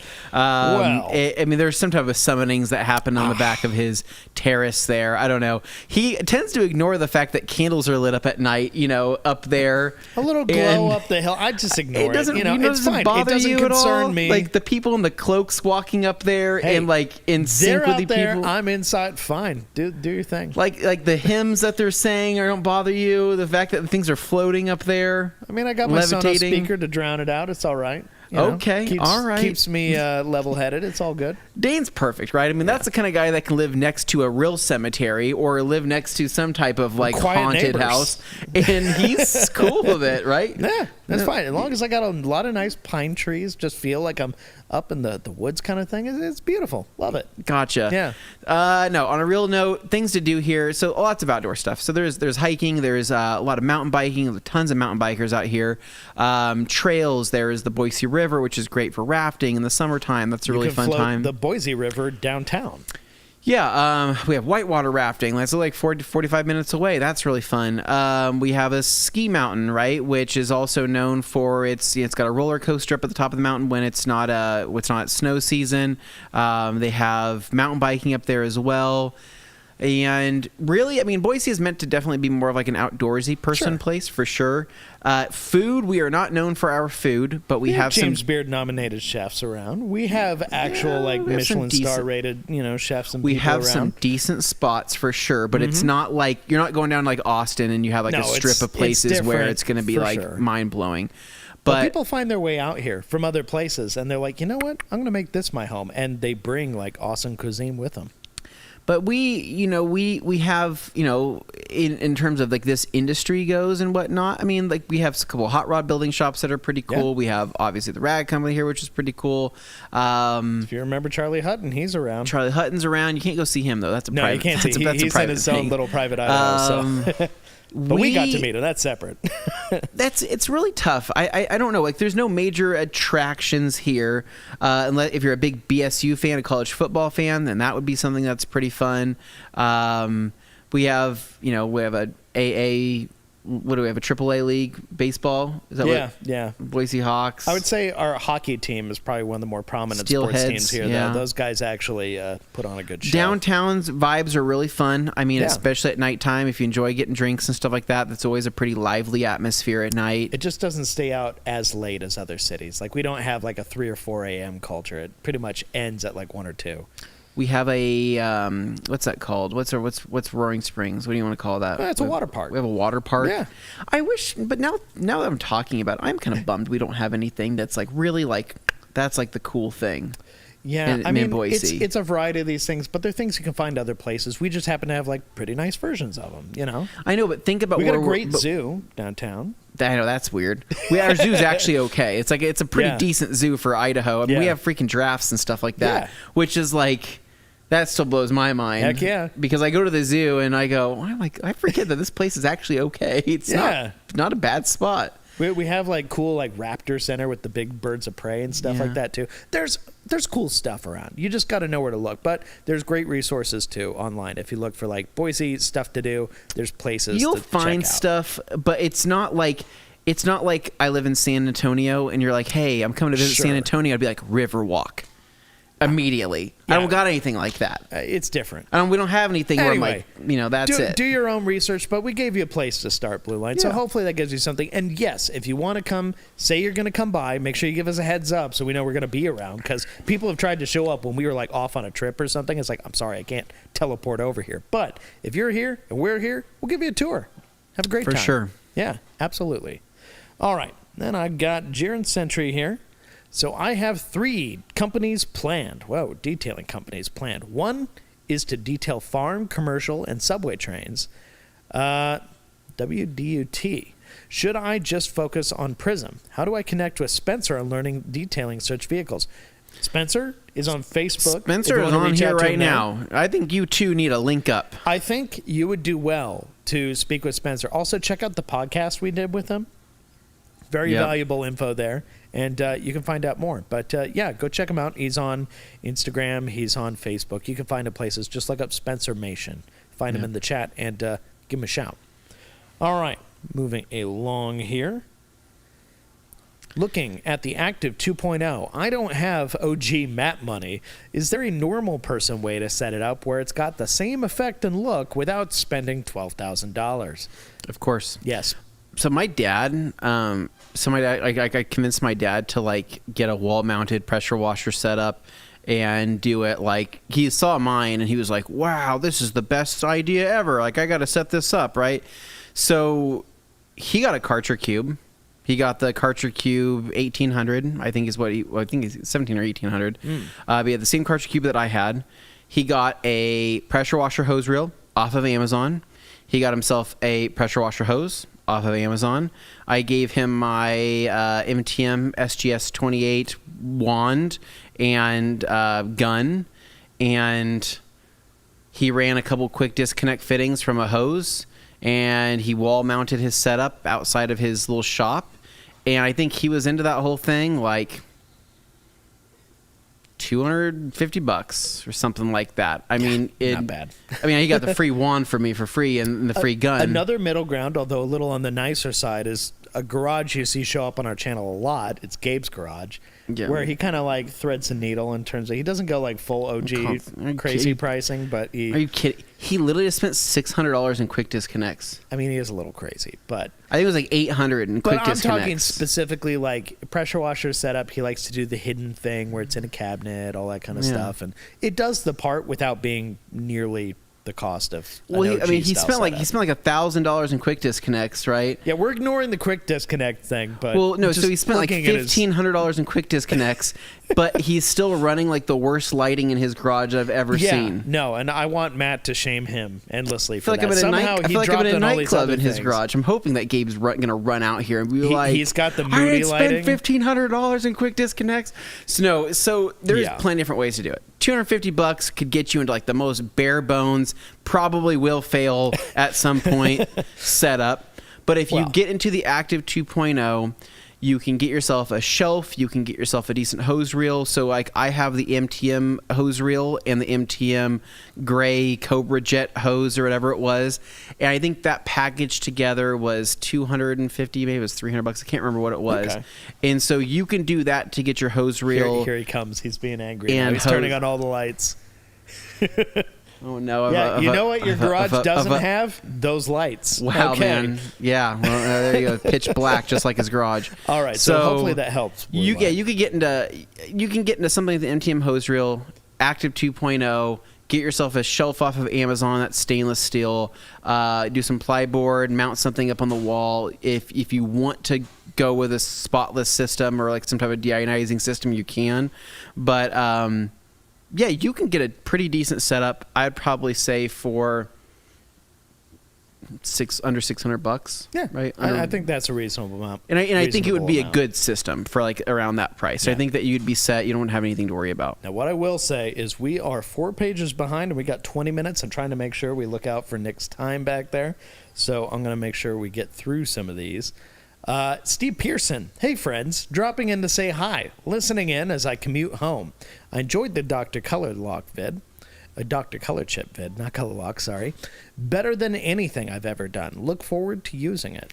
Steve's your bro, man. I'm embarrassed. You guys get along great. I'm embarrassed by that video. Oh. I don't think that job was up to my level with the on camera. You've done other Dr. Color Chip videos with us. You've got the no, I've proof just in the done. pudding. I've done so many. I've done Dane. I don't even know how many Dr. Color Chip You've jobs done a I've done. bajillion That was jobs. just the one example of when I was looking at the video. I go, The camera, it's the That doesn't look lighting good. and the camera. They made it look worse than it actually was. To the human so eye, happy with that. looked great. I'm better than that. next time. High standards, though. Anthony doesn't hold back. That's okay. Blue Line Automotive and Aviation Detailing says, I use Adams Advanced Coating because I've used it from my beginning. It's good, but I'm wondering if Stout is easier and Adams Advanced is good for about 10 to 12K miles. Dude, Stouts, if you could learn how to be good with Stout, I think that not only will you really enjoy it, but I think your customers will really enjoy it. And it's a killer coating, dude. I mean, my 4Runner looks awesome. And yes, it still gets dirty. You'll see how well it cleans up in this video coming out here next week. Yeah. Now, I've got Crone here asking a question, maybe a little subjective, although I think I know what our answers are going to be. Crone, what are the best towels for sealants? I imagine for distributing a sealant across a painted surface, I would say FTW. You can't go wrong with it. That's going to be like the towel that can do it. FTW, but, you know, there are people out short there side of the creature, who enjoy edgeless. creature edgeless are great for it. Spectrum 420. You can use a Spectrum 420, which is very similar to a creature. You can also use edgeless 365s, also a great towel for that. And for those who want to go the Eagle route, while I do think that you got to be careful when you have such a long pile like an Eagle 500, 600, wouldn't use those. Eagle 350, though, I think there could be a case made for the Eagle 350 to be used with sealants. So, yeah, it's really down to the actual sealant you're using, though. If it's a grippier one on the surface, if it makes things a little tougher, don't go with a long pile like that on the circular knit weave towels. Go for something with a tighter weave. Yep. All right. There. Moving along. We've got Alkaline Towpat. That's Dan. Following up on the house question, what features and equipment would you put in either the house or the garage? Wash bay in the garage, specific fireplace in the house. Oh, so he's just wanting us to literally, like, spec out the house. This is what I'm doing, Dan. You are doing that, actually. Well, no, that's not what I'm doing. But I'm saying this is what I would do. Being Dan, being who he is as a person, Right. if I was in his position. He's got a Land Cruiser and a Miata. No, I'm saying if I was in Dan's position. But knowing kind of where he's at in life as a person. Oh, I gotcha. Okay. I would buy a house. I wouldn't spend any money on furniture. Just a mattress without a bed frame, be that guy. I would go down to my local BMW dealership, my BMW Motorrad dealership, and I would buy an S1000 RR. And park it in the living room. I put it in the freaking living room.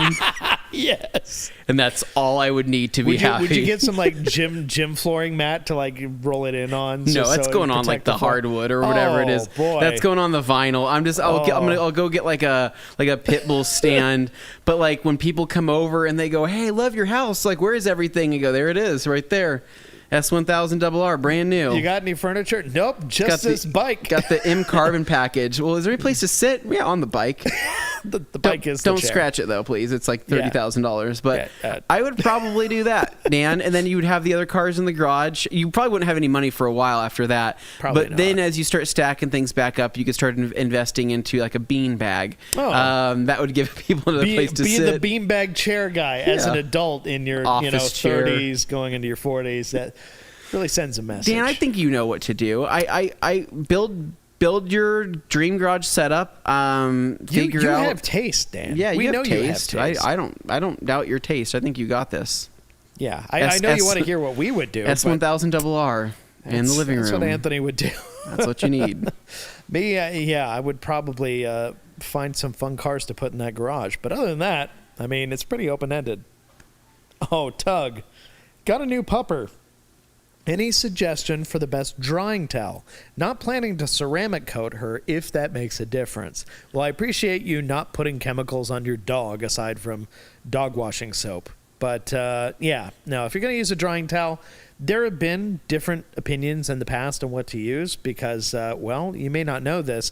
In the earlier days of TRC, when it was pretty much just me and Jessica and handful of other folks, packing orders, doing that kind of stuff. Who are gone we now. sold to a lot of actual dog washing things. Yeah, well, I mean, the earliest days was just me. But anyway, we sold a lot to, dog groomers and things like that. And the popular towels amongst dog groomers were waffle weaves, like our large waffle weaves that doubled as human bath towels, but they work great on dogs too, because you had that short waffle weave type pattern. But on the other end of the spectrum, people also loved what eventually became our Eagle Edgeless, but there used to be spa towel size versions of it. You know, this way predates the Eagle Blanket, any of that stuff. But these were similar to an Eagle Edgeless 500. They were generally in like a 36 by 72 type size. The Avalanche. And the Avalanche was also a version later on, 2040 size that came. But yeah, I would say today you could use a gauntlet. You could use a liquidator would be great on a dog, depending on the size of the dog. I'm thinking, okay, if hair... I'm trying to match like pile for pile, dog hair pile to towel. If it's a long-haired dog, then I'm probably going to go with the Drive Me a River. If it is a short-haired dog, I will probably go with something like a liquidator or something like that. Okay. Or like a double twistress would be amazing. That would be but great. I don't want a super long pile loop, and I also don't want a plush weave because I feel like that's just going to be like too like weird and frictiony. But in terms of like getting loose dog hair and stuff like that, it's much easier to get that out of a twist loop towel than a circular knit weave towel. Yeah, but I think once it's your dog towel, it's always your dog towel. Oh yeah, you're not using that on your car anymore. Not after that. Because I think you'll forever find dog hair in those towels. Yeah, probably. Hope that helps. We have 10 minutes, Dane. Your dog will love that. All right, so we got a cruise. Boy, all right. Let's see. We got Howie Gleason. In a 1,600-foot garage or in a new build, install a floor drain. In-floor heat is nice, too. Definitely agree on that front. The blue line here. I've watched the previous videos on Stout and Diamond Glass. Want more? Maybe with some tips and tricks not necessarily mentioned on the instructions to get more longevity. Well, I can tell you right now, any product like a coating, your prep is the most important step. More so than however good the product itself is, your prep will determine how long that product lasts, if it meets its full potential or not. Amen. Anything to say more on that? Nope, that's it. All right. Then Tug says, thanks, Ron. I think he helped him out with the dog towel. Or to be more efficient, every coating you can figure things out about it. Okay. Well, once again, ways to be more efficient in the process. Alex Dewar says, I'm here to get weird. I appreciate that, Alex. You're 50 minutes behind. Ricardo, that is definitely not a comment I'm going to post. Alex, Pearl is wonderful. Great soap. Agreed. PNS, Pearl is wonderful. Then, sounds good. Painfully wonderful. Oh my gosh, Ricardo, you just keep posting that. Okay. What is he posting? The mispronunciation of PNS. What do you think? Yeah. All right. So, Anna Longfield, I don't like listening to people eat, but I might watch for the giggles. Okay. Then we've got, it's hard to spell wrong, right? Okay. Sydney popped in there. Okay. This is just chaos then. There is, somewhere there's an actual question here. Have you ever tried Salt Gone produce as an underbody salt neutralizer wash? Whoa, that kind of hurt my brain reading. I personally have not. No, I'm not. Okay. Then Blue Line, Brake Buster as a pre-wash should have been more clear. Obviously not used in direct sun, but with the rust inhibitors in it, it would be nice to get it in all the cracks, and in a foam cannon can uses a second attack on wheels, tires, and wheel wells. Okay. So, yeah, wheel wells all day long. I mean, Brake Buster, you can put in wheel wells like literally all the time. I mean, look at Matt Mormon of Obsessed Garage, right? That dude sprays Brake Buster all over the side of his freaking car. He gets the wheel, but he gets like all the rear quarter as well every single time. He's probably fine. Never forget the IK sprayer video of you trying to convince Matt to use an IK sprayer. People forget that video exists. It's on his channel. It's way back when. Freddie was there with us. That was when he asked us to watch half a movie with him. Got weird, but it was funny. But that IK sprayer video was you trying to convince him he should try using an IK sprayer. Turns out his expectations were just all out of whack from what Dane, we have 10 minutes. I'm getting there. Minutes. Don't you worry. I'm getting there. Better late than Al's never. here. Al is here. Hello. I have not used Salt Gun. Nope. Right. We used that comment already. Pre-contact wash. All right. That gets us to page 2. Sydney showing love for Crystal Wash. Crystal Wash would be great. Yep. And then Anna Longfield saying, Matt over at Obsessed Garage uses Brake Buster and Agrio's Boss foam cannon. It eats through the foam cannon parts. If you want a rust inhibitor, I would check out Built Hamber Automac. Yep. No, Automac's awesome. Tried it. Yeah. All right. And then Sydney replying to Blue Line, Mudbuster has rust inhibitors as well and would be a better option. Okay. And then Shoopstar got mad because apparently Gabe was making polls and he was making food-related polls. Anna here, How I decon a new customer. I use Crystal Wash on dry. Then I hit with Armor Decon soap and a foamer to neutralize the CW. Then I go straight into Contact Wash with Armor Decon soap in a bucket. And then follows up with, in my opinion, y'all wasting a lot of time, money, and product. Just a foam and rinse back off a soap. I mean, Nice. hey, that's the way it goes. And Blue Line, I try and avoid glass cleaners because I'm afraid they damage or strip my glass coating. So I stick to using a light mist, a bead maker, or Adams Detail Spray. Am I spending too much money? What do you think? I was going to say, stick to using a light mist, a bead maker, Adams. So your glass cleaner is not going to damage a glass coating. Not really. I wouldn't be worried about that at all whatsoever. I mean, those glass coatings are chemical resistant. Yeah, no, I wouldn't. Don't worry about that. I understand what you're saying. Yeah. But bead maker as a glass cleaner or something like that, if you're trying to like just do some mild glass cleaning, is great. If the glass is already clean, Yeah. bead maker's great. Adams Detail Spray is fine as well. But I wouldn't worry about that at all. No. That's not something I'd be worried about. And I'm crazy. But I mean, you're crazy, but a glass cleaner will do its job. Maybe in your shoes, if you're worried about that and you're hearing what I'm saying, and you're like, I still don't believe you, Anthony. I understand that because I get it.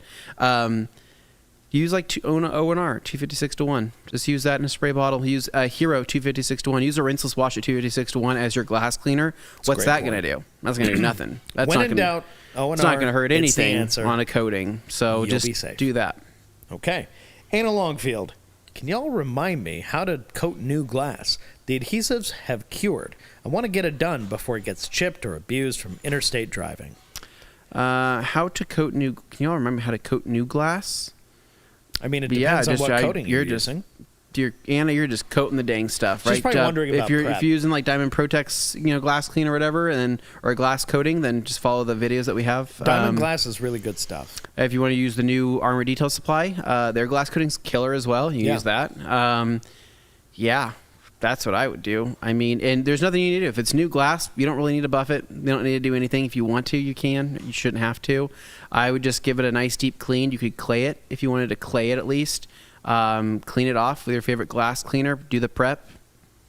Coat it. Done. Alex Dewar, I'm bringing some Canadian seeds to plant on that Hill Road Satanic Garden. Thank you. What kind of seeds are these? I don't know. We'll find out. Anna Longfield, some of the best elk and deer hunting in the West. Now, we do have a lot for people who enjoy hunting. There's a lot of deer and elk to be found. A lot of them go wandering through my driveway, so that's how it be. We got Anna saying, world's best potatoes. Ron appreciating my B-52s reference. Let's see. Well, okay, here we go. Hydra Detailing. What are the top 3 most underrated towels at TRC? Since they're all great, a shout-out would be nice. I feel that. Top 3 underrated towels. Once you don't hear about as often anymore. I felt like the Pluffle was that for a long time, even though it's gone now. It was one of those ones where, yeah, it's gone now because not enough people kept buying it anymore. So I think the Edgeless 365, I know we preach it all the time, but I think that is just kind of still always an unsung hero. It's such a good towel. It's like you can't kill it. It'll last forever. 70-30 blend, super high quality, probably one of my favorite compound and polish removing towels. Killer. So I'd say Edgeless 365 is pretty unsung. In general, I think the Spectrum 420s are unsung. We don't. We very rarely will talk about the Spectrum 420s. The creatures we talk about. Creature gets more of the spotlight. Creature gets the spotlight. Spectrum doesn't. Spectrum is the creature with an edge. And then in the kind of ultra plush category, Eagle 600 gets no love. Actually, Eagle 600. It's a thicker Eagle edgeless. It's thicker than the 500 by well over like 50 to almost 100 GSM. And that's a great ultra plush towel. Final pass towel kind of thing. It's really good at that. Love that Eagle material.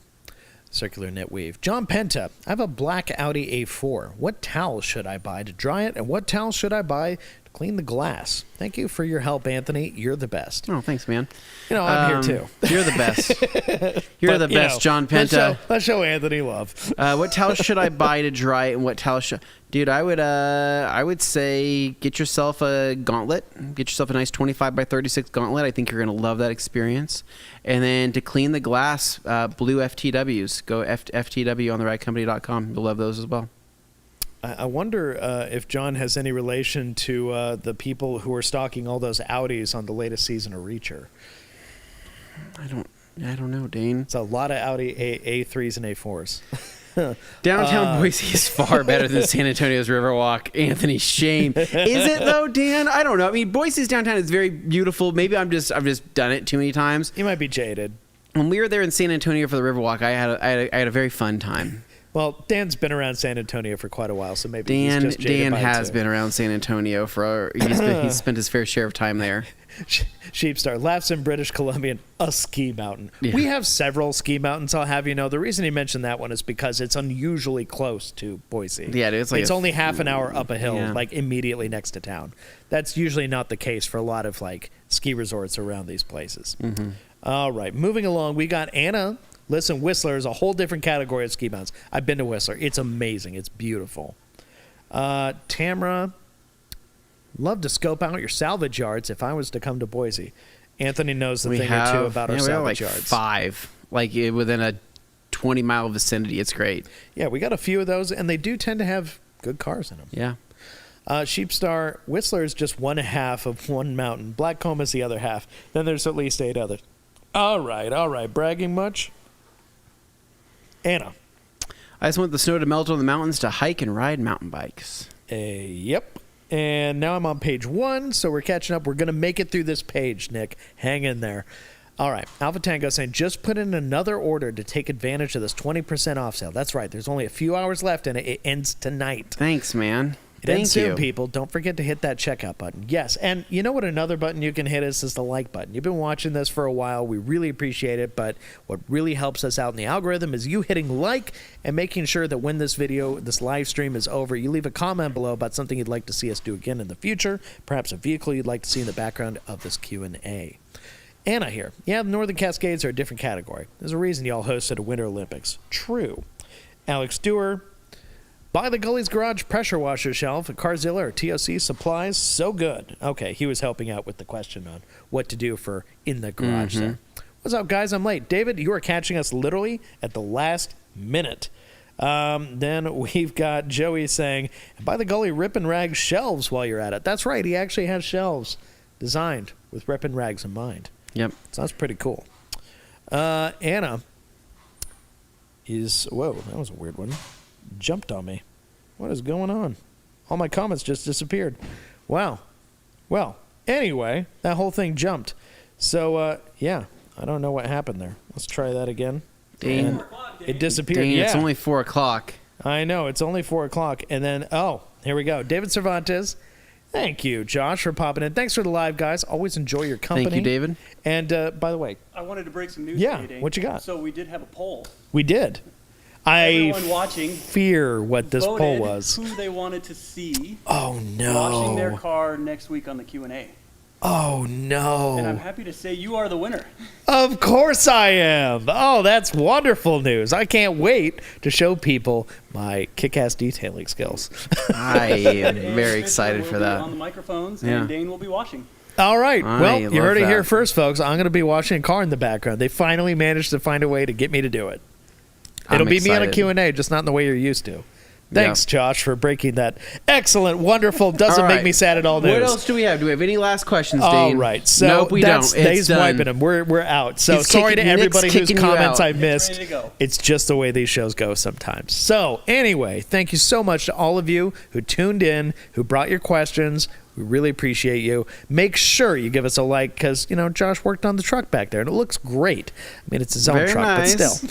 And, Very of nice. course, give us a like if you enjoy hearing Anthony and his antics. And for me, I'm just happy you're here. So like if you like that. And lastly, if you're not subscribed to this channel, I don't know why at this point, but make sure. Just click the button. It's not a big deal. We got great videos coming out every Tuesday you can look forward to, and Thursdays are these. So We got you covered either way. That's it. Guys, have a great weekend. We'll catch you later. Adios. Thanks for watching. See ya. See ya.